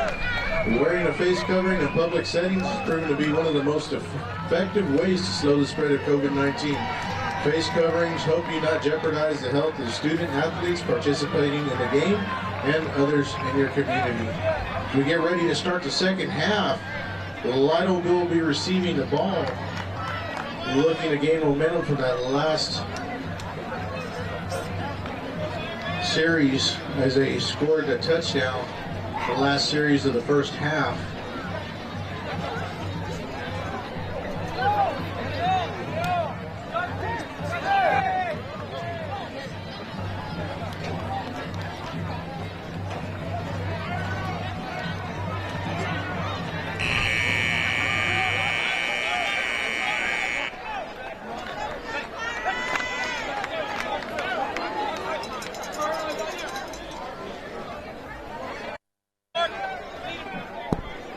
And welcome back here, folks, as we get set for the second half. Again, Lytle Pirates leading Marion Bulldogs 7-0. I'm Zach Covey, joined by John McCad and Jacob Guevara. And guys, that first half was pretty slow and sluggish pretty much throughout the entire thing until the very end. Lytle got on the board as we closed out the half, and that's where we land right now. It's a bit surprising, Zach. The last couple of games, Lytle has been able to produce offensively. Mostly leaning on the run game. Justin DeLeon, Mark Cantu, Malachi Castro, and a few others, usually the ones that they rely on, but we haven't seen much this game. After that pass by Carson Aldridge to Zach Placido, right up the middle for a touchdown at the end of the second quarter. Ball popped out. Malachi Castro on the return gets it out to around the 25-yard line. I think the ball might have popped out, but it looks like they'll keep it. And that's where Aldridge in this Lytle Pirate offense will take over. Aldridge with the lone touchdown pass of the ball game so far. He found Placido in the back, or I guess at the front of the end zone. He had gone behind the secondary there, and not really a whole lot of passing from this Pirate offense. A lot of runs up the middle and trying to get off the edge. And here comes your Pirate offense, and they start off with their first and 10. Ball only passed it a handful of times, and one of those ended up being 6. So here's Aldridge in the backfield. He'll start out with 2 running backs, DeLeon and I believe Mark Cantu split out to his left-hand side. The handoff goes to Cantu. He'll come to the near side, gets to the edge, able to avoid a tackle or two, but a lot of running only to gain maybe 1 or 2 on that play. Looked like Cantu was a little slow off the start there, which is kind of unusual. He's one of our speedier guys on the Lytle offense. He did have a little bit trouble moving vertically on that play. The Marion defensive backs were quick to get that pursuit angle and get in front of him to just slow him down there and stop that forward momentum. So that'll bring up 2nd and 8. Only a couple there on the gain for Cantu. Trips to the far side. Here's Aldridge, and he'll throw a quick pass out to Cantu. He'll catch it on that side, bring it all the way back near the end or to the near side, and able to turn nothing into something, and that'll be 3rd down and short. It looks like Marion might be double covering Cantu as he caught that short little pass and tried to get upfield. There were 2 defenders there waiting for him, and then he was able to put the jets on, cut to the right, and get a little bit of a gain for a 3rd and short there, just like you said, Zach. Cantu's got to be gassed. He's ran about 90 yards for a gain of maybe 8 so far on this drive. So 3rd and 2, just under right at 10:30 here in the third quarter. Handoff goes to Vincent Casanova, and he's going to be met in the backfield, but drags a couple defenders, and he's going to fall forward for the first down. Nice hard run by Casanova. Casanova kind of looking like a, grandpa's old truck there on the farm. It just gets up, goes, and gets you what you need to do done. Casanova, a lot of heart and a lot of leg pumping on that play. Great to see that the Pirates can get a little bit momentum behind them and get the ball moving. Not surprised, though, to see their offensive play strategy mostly being runs. We'll see if they add a little flavor. I noticed that we have a few new guys out there in the receiving corps. So here's Aldridge there with the shotgun snap. The give goes to Malachi Castro, and Castro across the 50, down and around the 45. The ball did come loose. I think they're going to say he was down, though, and the Lytle Pirates have a nice drive here going down inside the 45. The Marion Bulldog, front seven looked a little confused there, Zach and Jacob. Malachi was ready and waiting, and looked, like he was kind of running a 100-meter dash there right up the center. There was a good push and gap responsibility by the Lytle offensive line. We love to see that. This is what Lytle needs. They're coming out of the locker room hot and ready to get back in that end zone. Here's Aldridge now. In that Pirate formation, the receiver on the near side splits out. That's Castro. He'll go in motion. He'll take the handoff. Gets the outside edge, able to pick up around 3 or 4 before he's slung down there. Nice tackle by number 2. That's Jaden Williams. We've called his name several times tonight for Marion. And that'll bring up a second down and 6 here for the Pirates. Nearing in on the 9-minute mark here in the third quarter. Gain of 4. That'll bring up a second and 6 for the Pirates. Tell you what, the Pirates have really elected to go with their run game tonight. It's worked out for them so far in the second half. They got a nice drive going. The first half was a little sluggish. Mark Cantu now motions over here to the near side, trips, and Castro will go back to the other side. A lot of misdirection there. The handoff is going to go, I think that's De Leon. I'm not sure. No, it's going to be Casanova. He'll actually be dropped for a loss of 1 or 2 on the play, and that Marion Bulldog even sniffed that one out. Yeah, they were there, man. Looks like there was confusion on the offensive line side and absolutely no confusion on responsibilities by the defensive side of the Marion Bulldogs. They were in there. And the problem here is that Lytle's now pushed into a 3rd and long position here, something they're not super comfortable with. They like getting in those 3rd and short, 3rd and manageable type scenarios where they can still elect to run the ball. We'll see what they do here as Aldridge drops back. He'll throw a quick little out route to Castro. He'll evade a couple of tacklers and finally brought down by number 32. I believe that was Cameron Kistner. Really good outside block there by Vincent Casanova. He had number 2, I believe, Jaden Williams, screaming off the side. Met him right at the line to give Carson Aldridge a little bit more time. Then Malachi Castro opting for a little shake and shimmy, giving a little bit of flavor to that offense. We'll see what head coach Robert McCaffney elects to go with here, and I think there was a little confusion by the Pirates. Looks like that's going to be a sideline warning for the So there's going to be a sideline warning on McCaffney, actually. It was a flag. Are they going to actually enforce it here, or is it just going to be a warning? I think he bumped into the near side ref.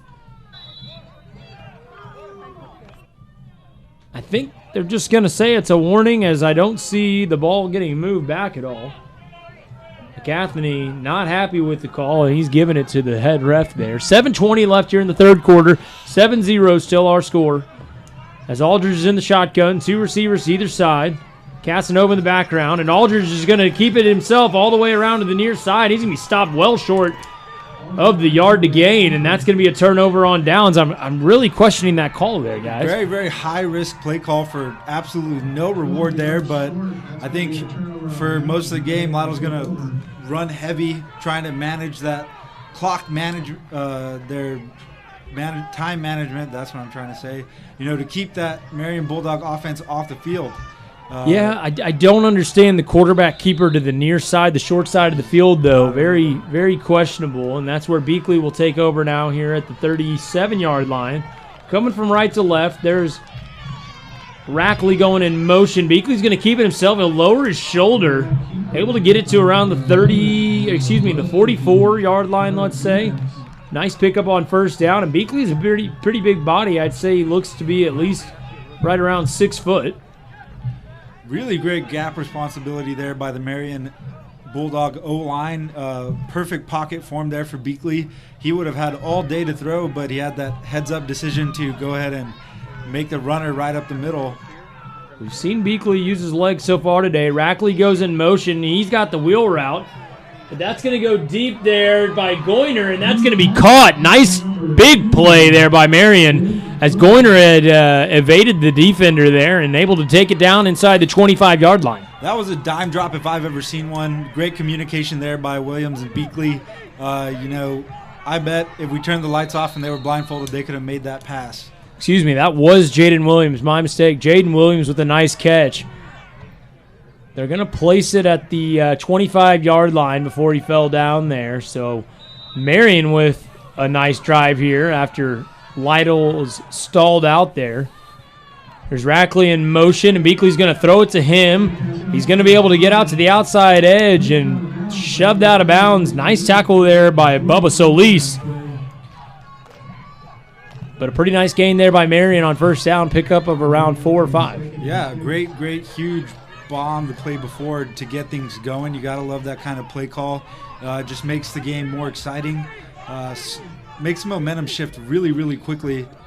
Tell you what, Marion's really making Lytle cover the entire field. They've thrown several quick screens out to the far side. Here's Beakley on the quarterback keeper up the middle, and that's going to be stopped after just a short gain of maybe a couple down around the 20-yard line. Third and manageable, though, here for the Bulldogs as we've gone under 6 minutes here. Tell you what, that first half went by super quick. I'm not sure we had but maybe a few stoppages that entire first half. Both teams keeping the ball inside the boundaries. Beakley with 2 receivers to the far side. Rackley faking the handoff there. Beakley's going to look right. He's got a receiver open, and that's going to be waiting for the signal. It's going to be caught. I believe that was number 3. That's Bryce Goyner with a nice catch there. Tiptoe catch and able to keep his feet in there. Goyner, another one of the Marion Bulldogs, looking to be a little bit over 6 feet. He used every inch of his height to snag that ball. Great play. This is the best field position Marion's had all night as they're inside right around the 5-yard line. Handoff's going to go to Rackley up the middle, and it looks like he's going to have enough. No, they're going to say he's short. Down around the 1.5-yard line, Lytle makes the stop, and tell you what, Marion's knocking on the door here. Lytle's got to come up with a big stop. They're wasting absolutely no time trying to get into the end zone. Every play they've made has come up big. That's what you like to see when you write up the game plan. So whatever their coach said in that locker room is proving to be 2 receivers to the far side. Rackley will take it up the middle, and that Pirate interior line making a big stand there. I'm not sure he gained any, maybe half a yard on the play. Down around the 1.5-yard line still, and a huge push up there in the middle. Looks like Roby Harold and number 66, Cody Villarreal, in on the stop on that. Here's Beakley. He's going to keep it himself, try to take it in, and I'm not sure he got it there. Nope, guys, he's down at around the half-yard line. I see the line judge. Nope, they're going to say he's short. 4th and goal. These Pirates have come up with several key stops here on the last couple downs. We'll see if they can keep it going here. Man, these are almost 2 entirely different teams from the first half already. Everyone has got their ears pinned back. They're hungry. It's an exciting game. Lytle's got their interior linemen here. Fans getting up on their feet, making a lot of noise here on the home side. Here's Beakley from the shotgun. He's going to hand the ball to Rackley. No, he's going to keep it himself, and he's going to walk into the end zone. Touchdown, Bulldogs. Beakley with a nice fake there to Rackley. In the backfield was, I believe, Aguirre, and Aguirre had it sniffed out, but Rackley with a nice pull there, and now they're 1 point away from tying this thing up. In for the point after is going to be number 88, Juan Ortiz, the senior place kicker.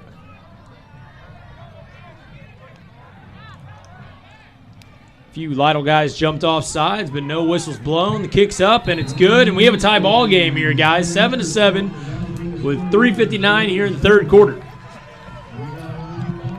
You got to wonder, Zach and Jacob, if Marion's able to put it on the board that quickly coming in after halftime, what will Lytle's answer be? Are they going to stick to the run game? Are they going to try to get on the board just as fast? Or, you know, how does this affect their strategy if Marion's able to put 7 on, you know, without much interference? Let's see. It's a good question. Lytle, you know, had the ability there and the flexibility by being up 7-0, kind of able to do whatever you wanted to. Now with Marion coming back and tying this thing up, you really don't have that option. You can't continue to stick to the run. Marion's got a bunch of big guys there in their front 7 on the defensive side, and Lytle's been sniffed out on a lot of their runs. I'll tell you what, they've not really been successful running the ball. I said this in the first half, running the ball in the interior middle. Maybe trying to get some of their speed guys out on the outside. They've seen several big plays that way.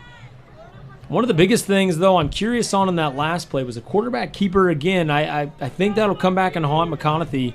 That'll keep him up at night. You know, running a QB sneak or a QB keeper to the near side on 4th and 4. I would have elected to either punt or possibly throw the ball there, as you didn't give yourself a ton of room. Definitely like to see Lytle putting a little bit more trust in their receiver core. There's some fresh guys out there. I saw Daniel Aguirre out there. You know, giving these guys the opportunity to make catches. That way they get confidence themselves, and the quarterback can build that relationship with them. Here's Malachi Castro. Hand the ball off on a little reverse to Mark Cantu. Mark Cantu trucks over a intended tackler, and he'll take it down to around the 25-yard line. Not a bad return. And that's where Aldridge in this Pirate offense will take over. Again, we haven't seen much of a downfield threat. Not really at all. We haven't seen a pass beyond maybe, you know, 15, 20 yards from these Pirates. And curious to see if McConaughey or Michael Gomez, the offensive coordinator, opens up the playbook a little. So Aldridge will take over here with 3:50 remaining in the third quarter. Pirates from their own 25-yard line, going from left to right. 3 receivers split out to the near side. 1 solo receiver to the top side. As Castro goes in motion, Aldridge will fake to him. Throw the quick out route to Cantu. Cantu able to get it after a gain of 2 or 3 there. Nice tackle by Dominique Castaneos, the sophomore DB. Able to come up there. He was coming in hot. Yeah, you got just enough of Mr. Cantu to get him down. Cantu trying to get that little shuck move going so he could get a few more yards, but was unsuccessful. So that'll bring up a 2nd and 7 here from the 28-yard line. Here's Aldridge. He'll hand the ball off to DeLeon. DeLeon able to avoid a couple defenders. Take it down near a first down. I think he might have enough. Down to the 35. That was the line to gain. And they're going to move the sticks. So a nice first down pickup. DeLeon got a low center of gravity and just an excellent run there. It looks like they're placing it 2nd and short. That's a very questionable call. DeLeon definitely got every bit of that first down. But, you know, I wouldn't be surprised if that young man ran for another 7 yards right now, especially with the full. Oh, the chains are moving. Chains are moving. All right. Looks like they were just a little bit slow. Okay, so they are going to call it a first down. A very late change there. And Castro gets the handoff, and he's got a nice big gain there, 7 or 8 on first down. I'm surprised they even allowed that play to happen. The chains weren't even set yet on the far side. Hilarious, but Castro able to slice and dice his way upfield for quite a gain. Still really wondering why we're leaning so hard on this run game, but it is being productive, so they're going to keep on. I want to see some more guys get passes, but we'll see what happens. Tell you what, the Marion defense really keying in on this run game right now. They've got 7 or so, 8 in the box at any given time, expecting that run. Castro with the carry, and I'm not sure if he had enough for the first down. It looks like he did, out across the 45. There is a penalty on the play. Did you guys see what that was? I did not. Wasn't able to see that there. The ref was too quick. I'm going to guess holding on a call that quick. It wasn't on the interior line. And, again, that's one of the things that you put your line in a tough spot when you run that often. You know, a lot of those interior linemen are kind of gassed by now, and That's what happens. So that'll put you back to the 34-yard line. Lost a 10, and that turns what would have been a first down into a 2nd and 10 or 11. 2nd and 11, we'll call it, in the Pirate formation. Here's Aldridge. He gets out to the right-hand side, looks downfield, he's going to heave it deep. Oh, and unfortunately, Placido is unable to hang on to that one. That would have been an amazing catch, but just out of his reach. Once again, that interior 7 for the Marion Bulldog defense, putting all the pressure they can on Aldridge, forcing him to make that long pass. Placido just a little bit short there. They almost seem to have a spy on the quarterback, as he doesn't really ever have the opportunity to run. This guy, or this Bulldog defense has done a great job of keeping him in, in the pocket and or not able to give him a lot of running room. So 1:48 remaining here in the third quarter. Lytle trying to drive here. 3rd and 11. Aldridge will roll out to his left-hand side, looks deep, regathers, looking deep again, going to throw across his body. He had Cantu open, and that one just fell short. Just not enough on that one. It's going to fall incomplete, and that's going to bring up a 4th down and 11 here for the Pirates. Here comes the punt team. And that was a wasted opportunity there, guys. Unfortunately, he had him wide open. That was going to be a definite first down, and throwing across your body like that is hard whenever you aren't able to regather your feet. Absolutely. Hopefully, as the game progresses, Aldridge will get a little bit more opportunity to set right before he throws. But with this interior 7 we're seeing from Marion, it's probably going to be close, man. Marion looks like they might be coming in on a block here. Able to get it off, though, is Aguirre, and that is not a good punt. That's not even going to cross the 50. That's going to bounce backwards, take a Bulldog bounce, and what it will essentially be a net 6 or 7 yard punt, and that's not what you want if you're Lytle. We lost that one in the lights, folks. It went straight up and then straight back down. I'll tell you what there, Aguirre was very, very close to the line, which is why he had to get that punt off so quickly. The problem being, though, that one didn't go far at all. And unfortunately, the last thing you want to do is give this recently high-powered offense from Marion an opportunity. So they'll start off inside Lytle territory at the 41-yard line. Rackley goes in motion to the right. He'll catch the pass out there around the 40, to the 35, to the 30, the 25, escapes a tackle, and finally brought down inside the 15-yard line. And just like that, the Bulldogs are back in the Lytle red zone. Jaden Williams coming up with a monster block on 22, Daniel Aguirre of the Pirates, helping Rackley have all the field he wanted to get down closer to the end zone. Yeah, Rackley, no, it didn't seem like anybody had containment on him at all. We had a few substitutions there, and then now I think we might have a timeout. I didn't see who called that one there.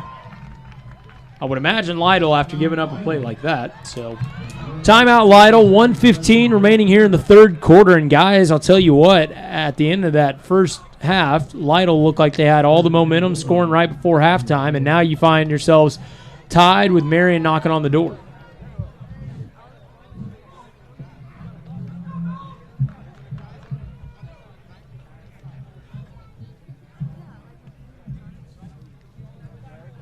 As I look across the Pirate sideline, it looks like we have some guys we usually lean on not suited up this week. So we're leaning harder on guys that they usually lean on, and it's time for those guys who may be out on the field for the first time in a couple weeks during a Friday night to show us what they're made of. So Lytle has to come up with a big stop here. Two receivers to the near side and up back there to the left. Here's Beakley. He rolls out to his right. He's got a stop route and a quick out route there. That was Williams, and that was well out of reach from him. Williams trying to make the diving catch, and that falls incomplete, 2nd and 10. Tell you what, Lytle's had several good stops inside their own, deep inside their own territory tonight. We'll see if they can hold true to that. As Beakley tells his lineman the audible there.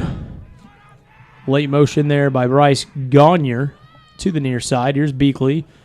He'll pull it late.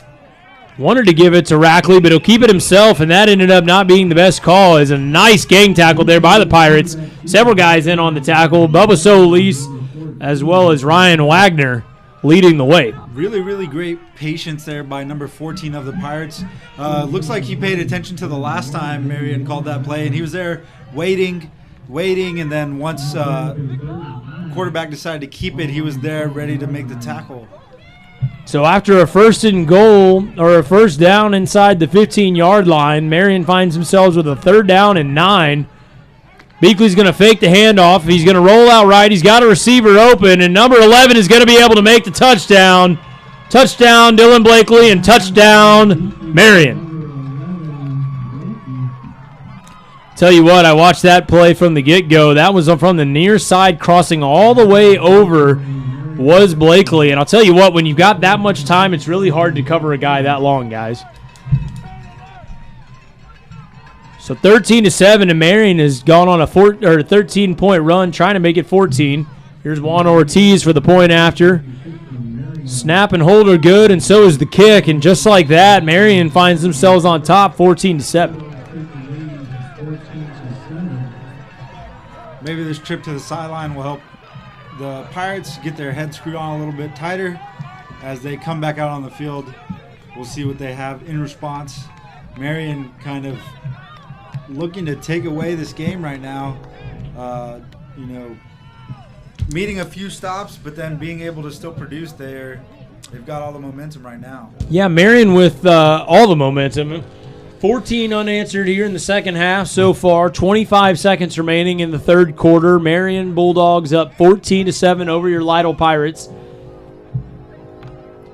I'll tell you what, if Beakley's going to have that much time to throw, it's really going to put a lot of pressure on this Lytle Pirates secondary.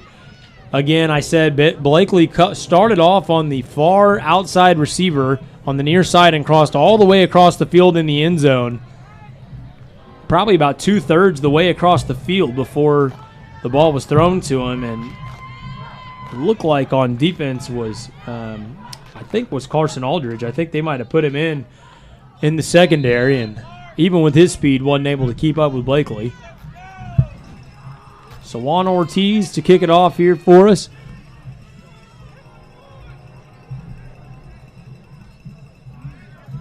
Looks like we got Cantu and Castro back deep for the Pirates. Here's Ortiz with the kick. It's going to be a short little pooch kick to around the 25-yard line. That's going to be caught over there. I believe that's Castro. Malachi Castro takes it around the, let's say, 32, 33-yard line, and that's where this Pirate offense will take over. He was met almost instantly there, right after receiving the ball. Marion putting up a good defensive effort.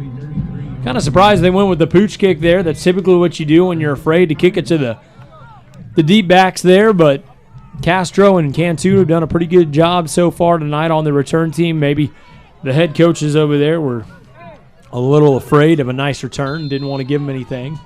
So the ball is placed at the 32-yard line, 1st and 10 for the Pirates. 19 seconds remaining here in this third quarter. Could be the last play of the quarter, and I'll tell you what, guys, the Pirates better get something going on offense pretty quick.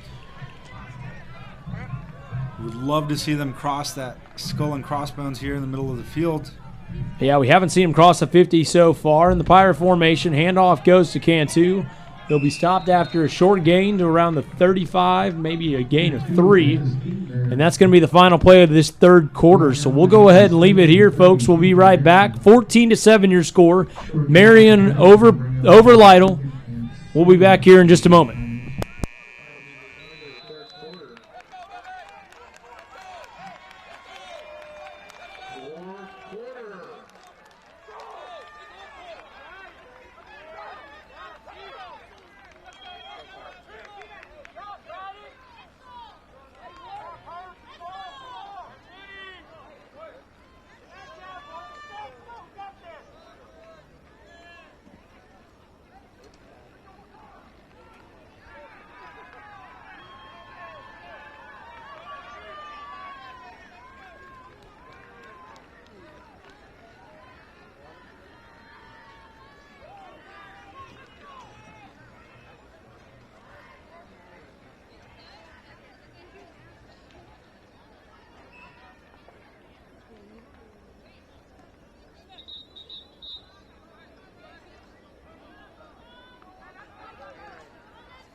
All right, folks, and we're back here. Start of the fourth quarter. Lytle driving, ball at the 34-yard line, moving right to left as we flip-flop sides. Here's Aldridge. He's got Cantu going in motion. He'll take it around the right edge. Able to pick up several on the play. Nice second down pickup as he'll get to around the 38-yard line. That'll bring up a third down and manageable. And as you guys and I were talking during the break, it really hurts whenever Lytle's offense is so determined to run. These linebackers in this interior 7 is really keying in on that. Yeah, Cantu with a little bit less ferocity in that play, I'd say. And, met a couple yards downfield by 3 Bulldogs. Cantu's not the biggest body out there, and, it's going to wear him down. Yeah, this Lytle team's definitely outsized, as we can see several guys over there much taller, head taller. Aldridge will keep the ball there. He'll cross the 40-yard line, and he'll cross over to around the 44. First down, Pirates. Nice run there. Tell you what, that's really been the bread and butter, though, for Lytle so far tonight. When they've been able to get outside of those tackles, Marion really hasn't had an answer for that. They've had a lot of interior help, but not outside of the tackles. Right. If they can get around that edge, like you were saying, they've got their choice of the field. De Leon getting out there the play before to give Carson a little more time to get downfield. Here's Aldridge with the handoff to Cantu. Cantu looks right. He'll cut back left, pick up a couple more, and he's across the 50. And these Lytle Pirates are into Marion Bulldog territory. I'll tell you what there, guys.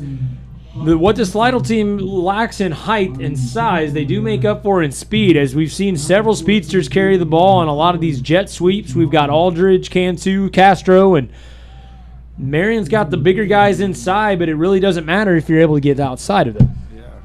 So that'll bring up a second down and 3. Ball placed at the 48-yard line. Again, moving right to left. Here's Aldridge with the back on either side. The handoff's going to go this time to number 14, and a nice stick hit there by Albert Aguilar, and Aguilar's got enough for another Pirate first down. Aguilar pinning his ears back on that run. No complete disregard for his body, trying to get that first down for the Pirates. Tell you what, Aguilar doesn't look any more than maybe 125 pounds soaking wet from up here, but he didn't show it there on that play. Wasn't afraid to stick his head down.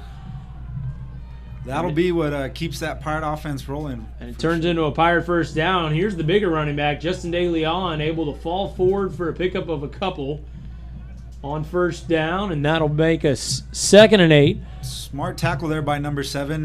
De Leon on the larger size for Lytle's running back core, but a lot of times guys try to tackle him up high, and he's got that upper body strength most backs don't have. Number 7 of the Bulldogs opting to go low and take out De Leon's legs. Time of possession battle has definitely been won by Lytle tonight, but unfortunately they still find themselves only with 7 points on the board. They've got to turn that time of possession into points here, as they've got a nice drive going. Ball at the 39-yard line. Aldridge is going to fake the handoff, go around to the right-hand side. Cantu, he's got him open. Catch down at around the 35-yard line, and finally opening things up a little bit. You run, lull them to sleep, and then you finally hit them with a little bit of a pass. Yeah, that play was the embodiment of cutting it close. Zach and Jacob, there were about 2 seconds left on the play clock. Carson Aldridge getting that pass off right at the last second, but Cantu sticking to his route, doing his job. He was open when he needed to be. One problem that Lytle runs into, though, here is that with these long, lengthy drives, they're milking a lot of that clock, and if they aren't able to turn these into points, then it's just a bunch of wasted time. We need some points here on the board, as Aldridge will give the handoff here, and that's going absolutely nowhere. Jason Monreal, and that is going to be a big loss on the play. That's going to make it 3rd down and long here. Excuse me, 4th down. I thought that was 2nd down, but not sure why they would have been doing that play on 3rd down. Run on the outside edge. It has been working so far, but sometimes you go to the well a few too many times, and this is what I was afraid of here, guys. That 3rd and 7, 3rd and 8 is not, 4th and 7, 4th and 8 is not what Lytle wants to be in. Doesn't look like Lytle's opting to punt here. Hopefully they go with something outside the flavor of a quarterback keep. Vincent Casanova joining the Pirates to swap out Mr. De Leon. I kind of like the call, though, here with only 7 minutes and 50 seconds remaining in the fourth quarter. Again, Marion up 14-7. Lytle's only going to get the ball back maybe one more time after this, 2 if they're lucky, and that's if they can get a stop. They haven't been able to stop Marion the last couple drives. And here's Aldridge with trips to the near side, a roll out right, stop and throw, and that one's not even going to be close, as that's well over Zachary Placido, not even near his receiver, and that's going to be a turnover on downs again. Great blocking there by the Lytle Pirate O-line and Vincent Casanova. Just if Aldridge might have gotten 2 more steps in to get set, we might have seen a completed pass there. Lytle defense back on the field. I don't really like that call, though. You run it to the far side of the field with only one receiver option, and that one wasn't even really close there, guys. So 7:31 remaining in the fourth quarter. Marion with a 14-7 lead. Ball at their own 38-yard line. It's going to be a throw out to Rackley. One missed tackle. Rackley's able to get several on the play. Should have been a loss on the play, but able to pick up around 5.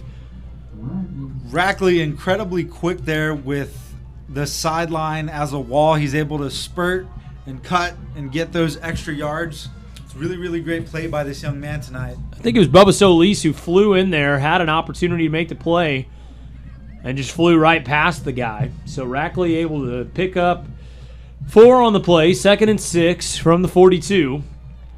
Here's Beakley from the shotgun. A late blitz there from the Pirates, and that's not going to matter as looks like Rackley's going to take it down around the 47, 48-yard line, enough for a first down. Bulldog O-line pushing and shoving to get every inch they could that play.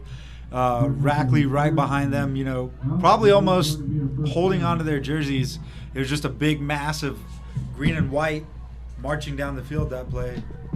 And again, that clock just continues to get milked, and that's what I was saying there on the last possession for Lytle. If you milk the clock that long, it's great, but at the same time, you've got to come away with some sort of points. They've gotten stopped at the 40-yard line several times this half, and nothing to show for it but some empty yards.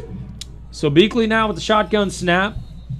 2 receivers to the near side, and I guess head coach Ryan Miller didn't like what he saw as he calls a timeout. And this is a big drive here for the Pirates because if you don't get the stop here, you find yourself down 2 touchdowns, and it's going to be hard with under 7 minutes left to score a couple of times, especially with the lackluster offense we've seen thus far. You got to wonder how much longer they're going to hold on to the time management the rest of this game, especially with how explosive and quick to score Marion has been this half. If they're able to do that, then the time management's not really effective at all, including all the other notes you left us so far, Zach. So we'll see. You're right. If the goal is to get the ball to the 40 or to the opponent's 40, even the 40 or the 35, Lytle would be in great shape. But unfortunately, they just haven't been able to punch it across that 35 to 40-yard line this second half, and 0 points to show for it. So here's a big first down here for Marion. Lytle needs a huge stop. Beakley will look right, and he'll keep it himself. A nice stand-up tackle there. That's number 11, Rylan Wagner, and that is a great tackle and gain of just 1 on the play. The Pirate defense able to come up with 2 or 3 big stops in a row. Maybe they can string together 4 this drive and get the ball back in a favorable position.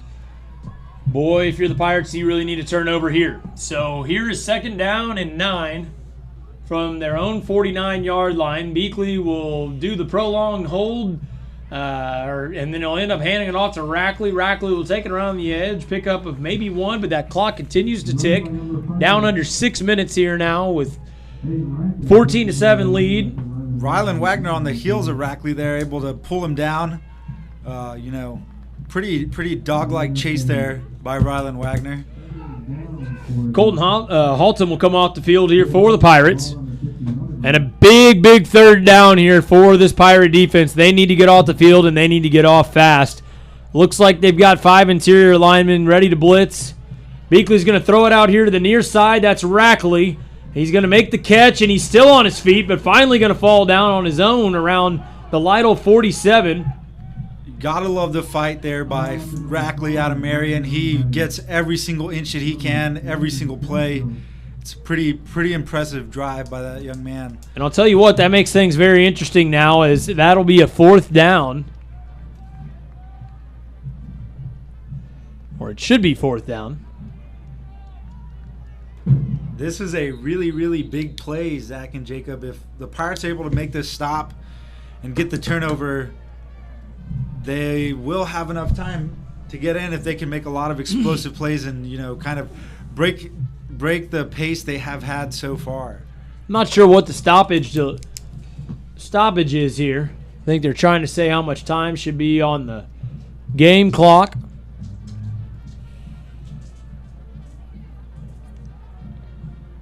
Trying to radio it up here to our office. And now they're marking off some extra yardage. And I have no idea, folks, what that was for. There was no flag on the play. And what would have been a 4th down and 3 or 4 is now a 1st down and 10. I have no idea what that was for, but it's 1st down Marion. Should have been a 4th down coming up, and that was going to be a big call there, but looks like a false start there on the far side. And maybe that'll offset whatever just happened on the field. That was a big opportunity there. Not sure what's going on the field, but with a fresh set of downs, it's not what the Pirate defense was looking for. I am not sure what is going on at all. It looks like they stepped off about 5 yards for who knows what. I didn't see any laundry on the field at all, so I have no idea what the flag could have been. Gave him an extra 3, 4, maybe even 5 yards, and that turned into a Bulldog 1st down. So 1st down and 15 here. Beakley looks left. He's going to throw it deep, and that is going to be in and out of the hands. And now there's a late flag thrown on the far side. That was a weak call there by the referee, as that was not pass interference. He just dropped the ball. Unless it was early and I didn't see it. Watching the same game you are, Zach, and I did not see him touch a hair on his body. He didn't have control of the ball, so I don't know what the refs... In high school, you're not allowed, or you're not required to turn back around in order to make a play on the ball like you are in the NFL. And maybe they waved this off. I'm not sure. Nope, they're going to go ahead and mark it off. So what looks to be a terrible call, in my opinion, will set up a 1st down and 10 for the Bulldogs after they got bailed out. I still don't agree with that call there. It looked like he had good hands up. I didn't see any contact, and I don't know if that was Placido on the far side or if that was another defender. You know, all week these young men practice to play against 11 players. When you're playing against, 17 or 18, it's a little bit harder. Hopefully this defense can keep their heads on straight, make a couple more stops. Beakley will give it to Rackley. Rackley able to rack off a couple yards there before he's brought down. Brought down inside the 30-yard line, and that'll bring up a 2nd and 7. And I'll tell you what here, guys, the clock is starting to run a little bit low. Marion now at the 28-yard line, and if they score here, it might be all but over. I'm still a little bit reeling from what happened out earlier, but... Here's Beakley from the shotgun. He's got Rackley to his right, up back right in front of him. And here's the zone read again. This time, Rackley will get the handoff again, tripped up there by his own feet, I think. Loss of maybe half a yard on the play, and that'll bring up 3rd down and long. And I'll tell you what here, guys, Lytle's running out of 3rd downs that they can afford. A huge one here. A big costly penalty on that last set of downs turned into a Marion 1st down, and now we hit the 4-minute mark left in the 4th quarter. Marion up 14-7 on your Lytle Pirates. Putting in some fresh legs in the receiver corps for Marion. 3 receivers to the near side, trips to our side. We've got Rackley in the backfield. Here's Beakley from the shotgun. He'll drop back. He's got pressure in his face. He's able to avoid a couple of tackles. Still looking downfield. He's going to heave it deep. It's a duck, and that's going to fall short, thankfully. Dylan Blakely had an opportunity to make a play, but that one's going to be incomplete. 4th down, Marion. Several Pirates in the backfield there, giving Brinkley every reason to be afraid. We had Roby Harold, Bubba Solis, Court Haltom, just to name a few. So this is a huge play here as the ball is placed at the 29-yard line. It's 4th down and 8. I'm curious to see if they go for it. If they don't get it, Lytle will have great field position at the 29-yard line instead of pinning it deep. Beakley's going to throw it to the right-hand side, but it was behind the line of scrimmage. He's going to throw up a duck, a double pass, and that's going to be incomplete. I don't see any flags on the play, and Lytle will get the ball back. Great big stop. stop there by the Pirates. I was not expecting a double pass play there. Great to see that pass come out. Very quite a risk taken there by the Bulldogs with no payoff, but also some great secondary defense there by the Pirates. I'm glad that those 2 plays look like the one previous, but I guess that's why I'm up here. So Beakley threw it, just to recap that play, Beakley threw it out to Gagne on the near side, but I noticed he was behind the line of scrimmage, and I immediately looked downfield, and sure enough, Jaden Williams had escaped free, but nice little play there and a bad throw, to be quite honest, by Gagne. Pretty good defense, though, by the Pirates, and that's where they'll get the ball, is at the 29-yard line. 3:33 remaining, 1st and 10, and might be their last possession of the game. Got to cash it in here. As it looks like they're going to do a little razzle-dazzle themselves, but unfortunately, De Leon unable to make the block. And number 19 with a huge play, Samuel Montoya. They had a nice little play set up, and it looked like number 3, Bubba Solis, threw it back to Aldridge, and Aldridge unable to get much on that play. Tell you what, that actually looked like it had a lot of opportunity, a lot of running room here on this near side. You got a guy like Aldridge who's fast, and just a missed block here on the near side by De Leon. That's going to turn into a 2nd down and 8. Here's Aldridge, looks right, rolls out left now, trying to find somebody. He's going to throw it up, and that's going to be tipped and intercepted. Marion with the ball inside the 25-yard line. Jaden Williams there with a big play to get Aldridge to shoot up a duck there. Big heads-up play by number 7 to keep his eye on the ball. Cross Kelso, the Bulldog, with the interception, and that is huge for this Bulldog team who gets it right back where they just had it. Lytle essentially as if Lytle didn't have the ball and they gave him an extra yard, or an extra 7 yards, or 6 yards, I guess. Ball will be placed at the 23, and that's where Marion will take over. Lytle needs another huge stop here. It'd be a great opportunity for a turnover.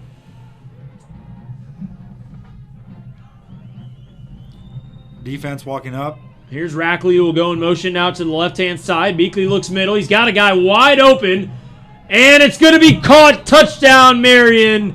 That's going to be number 4, Dominique Castanillos over Castro, and the Bulldogs now up 20-7. Castanillo just a hair taller than Castro there.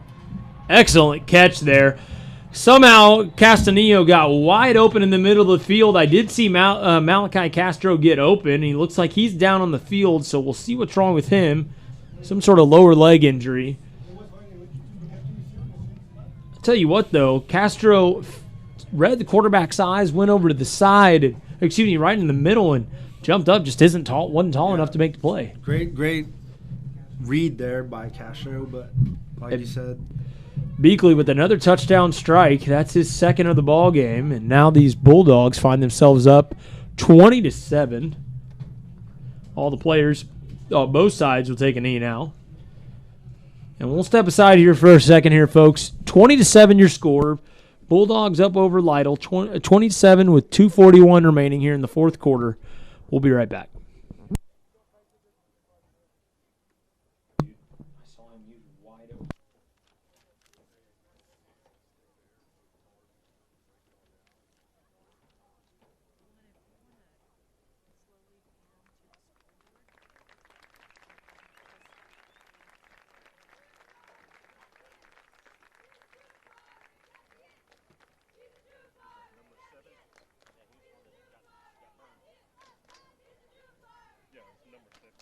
And we're back here for the point after again. Lytle down 20-7.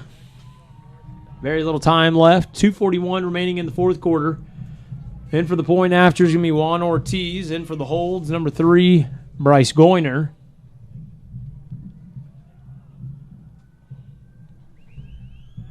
Low snap. Good hold. And hits the upright, and that's no good. hits the left upright and falls outside, so only 6 for the Bulldogs. Still a chance here for the Lytle Pirates, but I'll tell you what here, guys, they've got to score, and they've got to score quick. Touchdowns only from here on out. 2 touchdowns would win them the game if they get their extra points. But I'll tell you what, they really haven't had much of an offensive showing here in the second half after a nice drive on that first drive that came up short. We haven't seen anything since.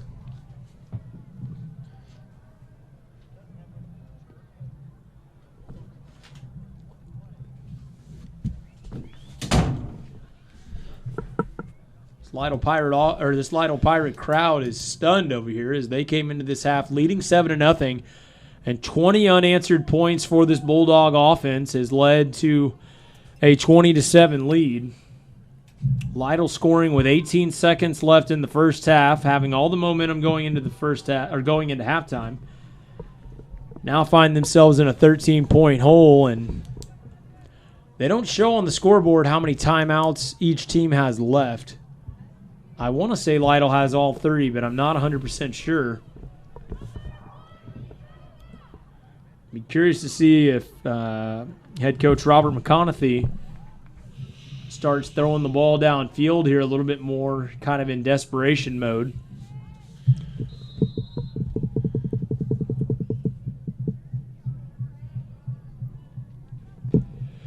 So here is Juan Ortiz for the kickoff, kicking off left to right. Back deep for the Pirates is number 4. That's Mark Cantu.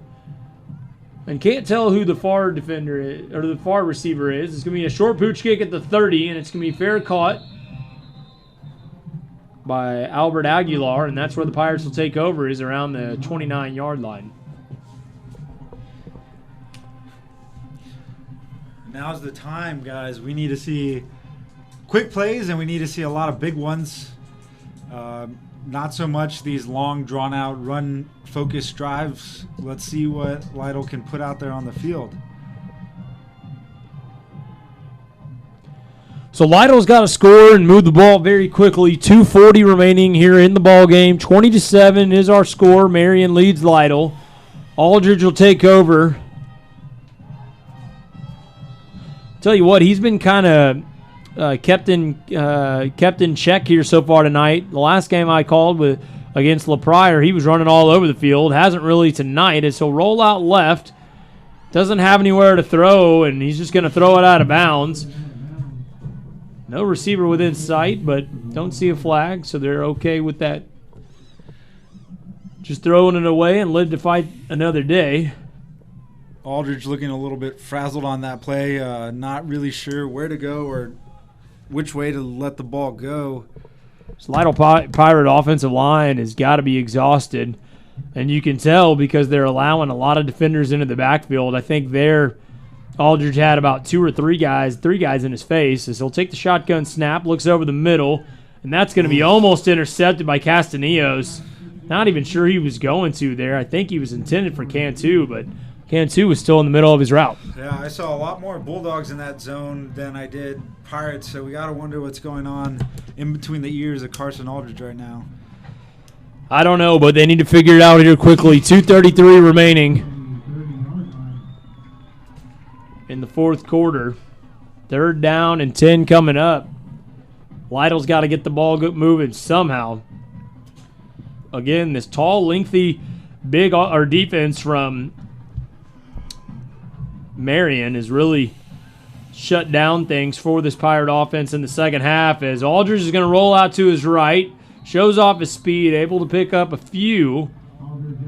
They're going to say he ran out well earlier than I thought he did. Only a gain of 1 on the play, maybe 2. And this is a 4th down and long here for the Pirates, and this is pretty much the ball game here, folks. If they aren't able to get it here, you would imagine Marion could run the clock out. And Lytle's going to want to talk things over as they use a timeout. That's either their first, maybe their second of this half. Guys, I'm curious to see what McConaughey draws up here. I think we're going to see another fancy double pass or something of the like. Why not? Don't want to give Marion the ball back this close to the end zone, but what do you really have to lose right now? Yeah, I mean, at this point, they would have probably just run the clock out. You're right. So don't see any need to not go for it here. Biggest thing I see is you got to throw the ball across the line to gain or give it to a guy with a lot of room to run. Biggest thing I see a lot of teams struggle with is that they throw the ball short of the line to gain, thinking that the receiver can get more yardage after the catch, and they don't. So we'll see what they like to do. 2:26. Lytle got the ball, or has the ball at the 30-yard line, moving right to left. Here's Aldridge in the backfield. 3 receivers to the far side, 1 to the near side. Casanova split out to his right. And here's Aldridge. He's not going to be able to avoid the sack there. Yes, he is, actually. And now he's going to try to throw it deep, and he's not even going to be able to get rid of it. He's going to lose 10 on the play, if not more, and that might do it here, folks. Tremendous effort there by Jaden Williams of the Marion Bulldogs, using every inch of his 6'4" frame to, make Aldridge uncomfortable, get him out of his head a little bit. A big stop there for the Bulldogs, and they'll take over in deep inside Lytle territory, actually at their own, or at Lytle's 19-yard line. I would imagine we'd see a several handoffs here in a row just to run that clock. Aldridge not even able to get the ball off there. I'm not sure.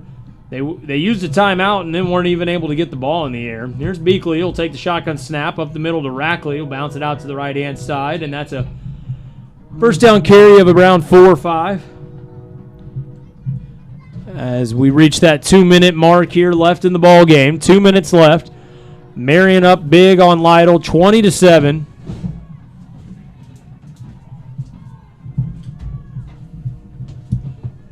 Surprised Beakley isn't running that play clock all the way down, but he'll hand it off up the middle to Rackley, and several Lytle defenders it takes before they finally bring him down. Forward progress stopped around 4:13. A minute and a half left here in the ball game, and we'll see if Lytle can get a stop here. There's only a couple plays left, or a handful of plays left.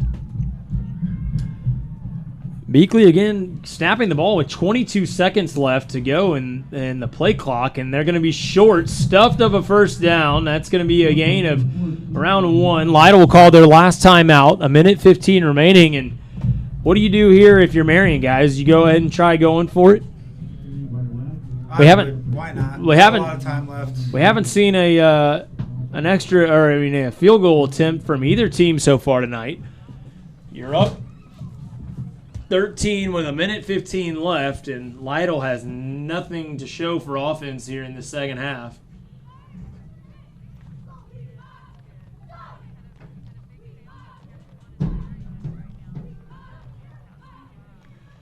So a quick timeout by Lytle, and it'll be 4th and 4 coming up for Marion. Tell you what there, folks, Marion came into this second half with something to prove. They were down 7-0 and have put up 20 unanswered points. 2 passing scores by Beakley. A couple of turnovers that led to those. Complemented with Lytle's lackluster offense here in the second half. If they get the first down here, that's ball game. If they aren't able to, Lytle still has a slim chance. And Marion will come out and see how Lytle lines up to what they had set up for. And now they're going to call a timeout themselves. I think they might actually kick it here. It looks like I saw Castaneos with the place kicking team. So we'll see if they like to kick a field goal here. Nope, they're going to go ahead and go for it. Quick little gathering over there on the Marion sideline.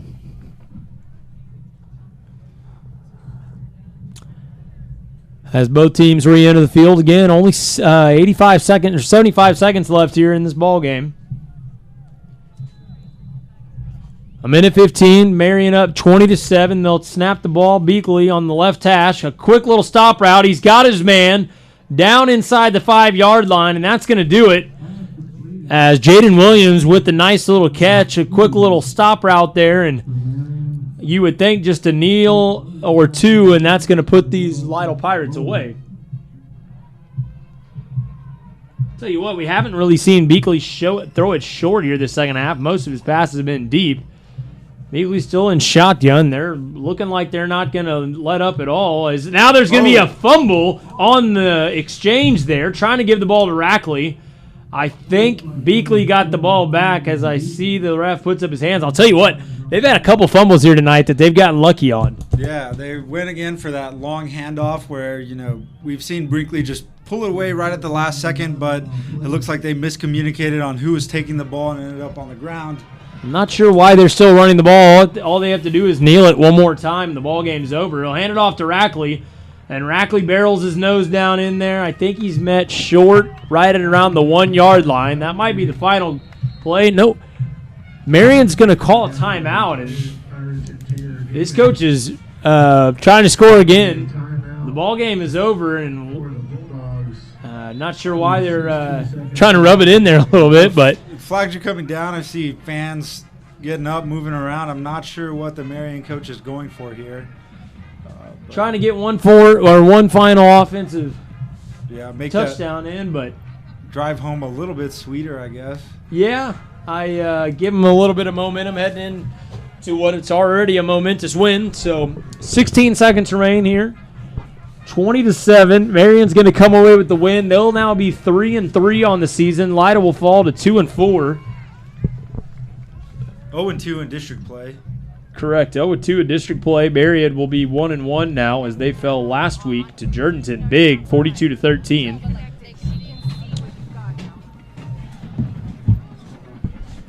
So here's Beakley with the shotgun snap from the 1 yard line. He's going to hand it off up the middle, and that's going to be a touchdown for Marion. A new running back in. That was Samuel Montoya, the defensive outside backer. We've called his name several times tonight. He was able to punch it in easily. A huge gap, and 26-7 now. 26 unanswered points for Marion here in the second half, and I don't think anybody saw this coming out. In for the point afters, Juan Ortiz. Goiner with the hold. Little high snap. Gets a good hold, though, and the point after's good. Split the uprights that time. 27-7, and that caps off what will be a big second-half comeback here for Marion as they found themselves down 7-0 after a lot of smash-mouth football in the first half. Neither team could punch it in, and then Lytle just unfortunately wasn't able to do hardly anything here in the second half offensively. Maybe only crossed the 50 a couple of times and came up scoreless all three times. Marion able to connect on a couple big pass plays from Beakley, aided by a couple of penalties, and Lytle really just, I think the story of tonight, just not able to get their offense going at all. Aldridge didn't look in sync with any of his receivers tonight. He wasn't able to run himself.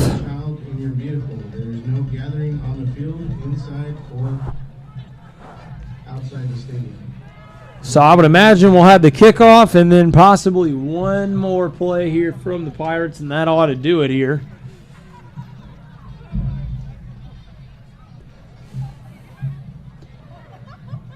Castro and Cantu back to receive for the Pirates.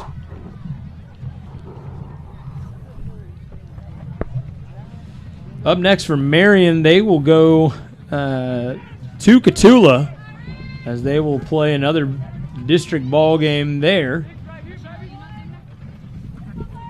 Up next for your Lytle Pirates. I'll get to that here in a moment. Cantu caught it around the 30-yard line, makes a couple guys move, dances around, out to around the 40-yard line before he's finally tackled with 4 seconds left, and Lytle will have one final play. Up next for your Lytle Pirates this season, I already mentioned Marion will head to Cotulla. Up next for Lytle, trying to pull up their schedule here. Give me just a moment. Up next for Lytle, they will play at home next Friday against Randolph.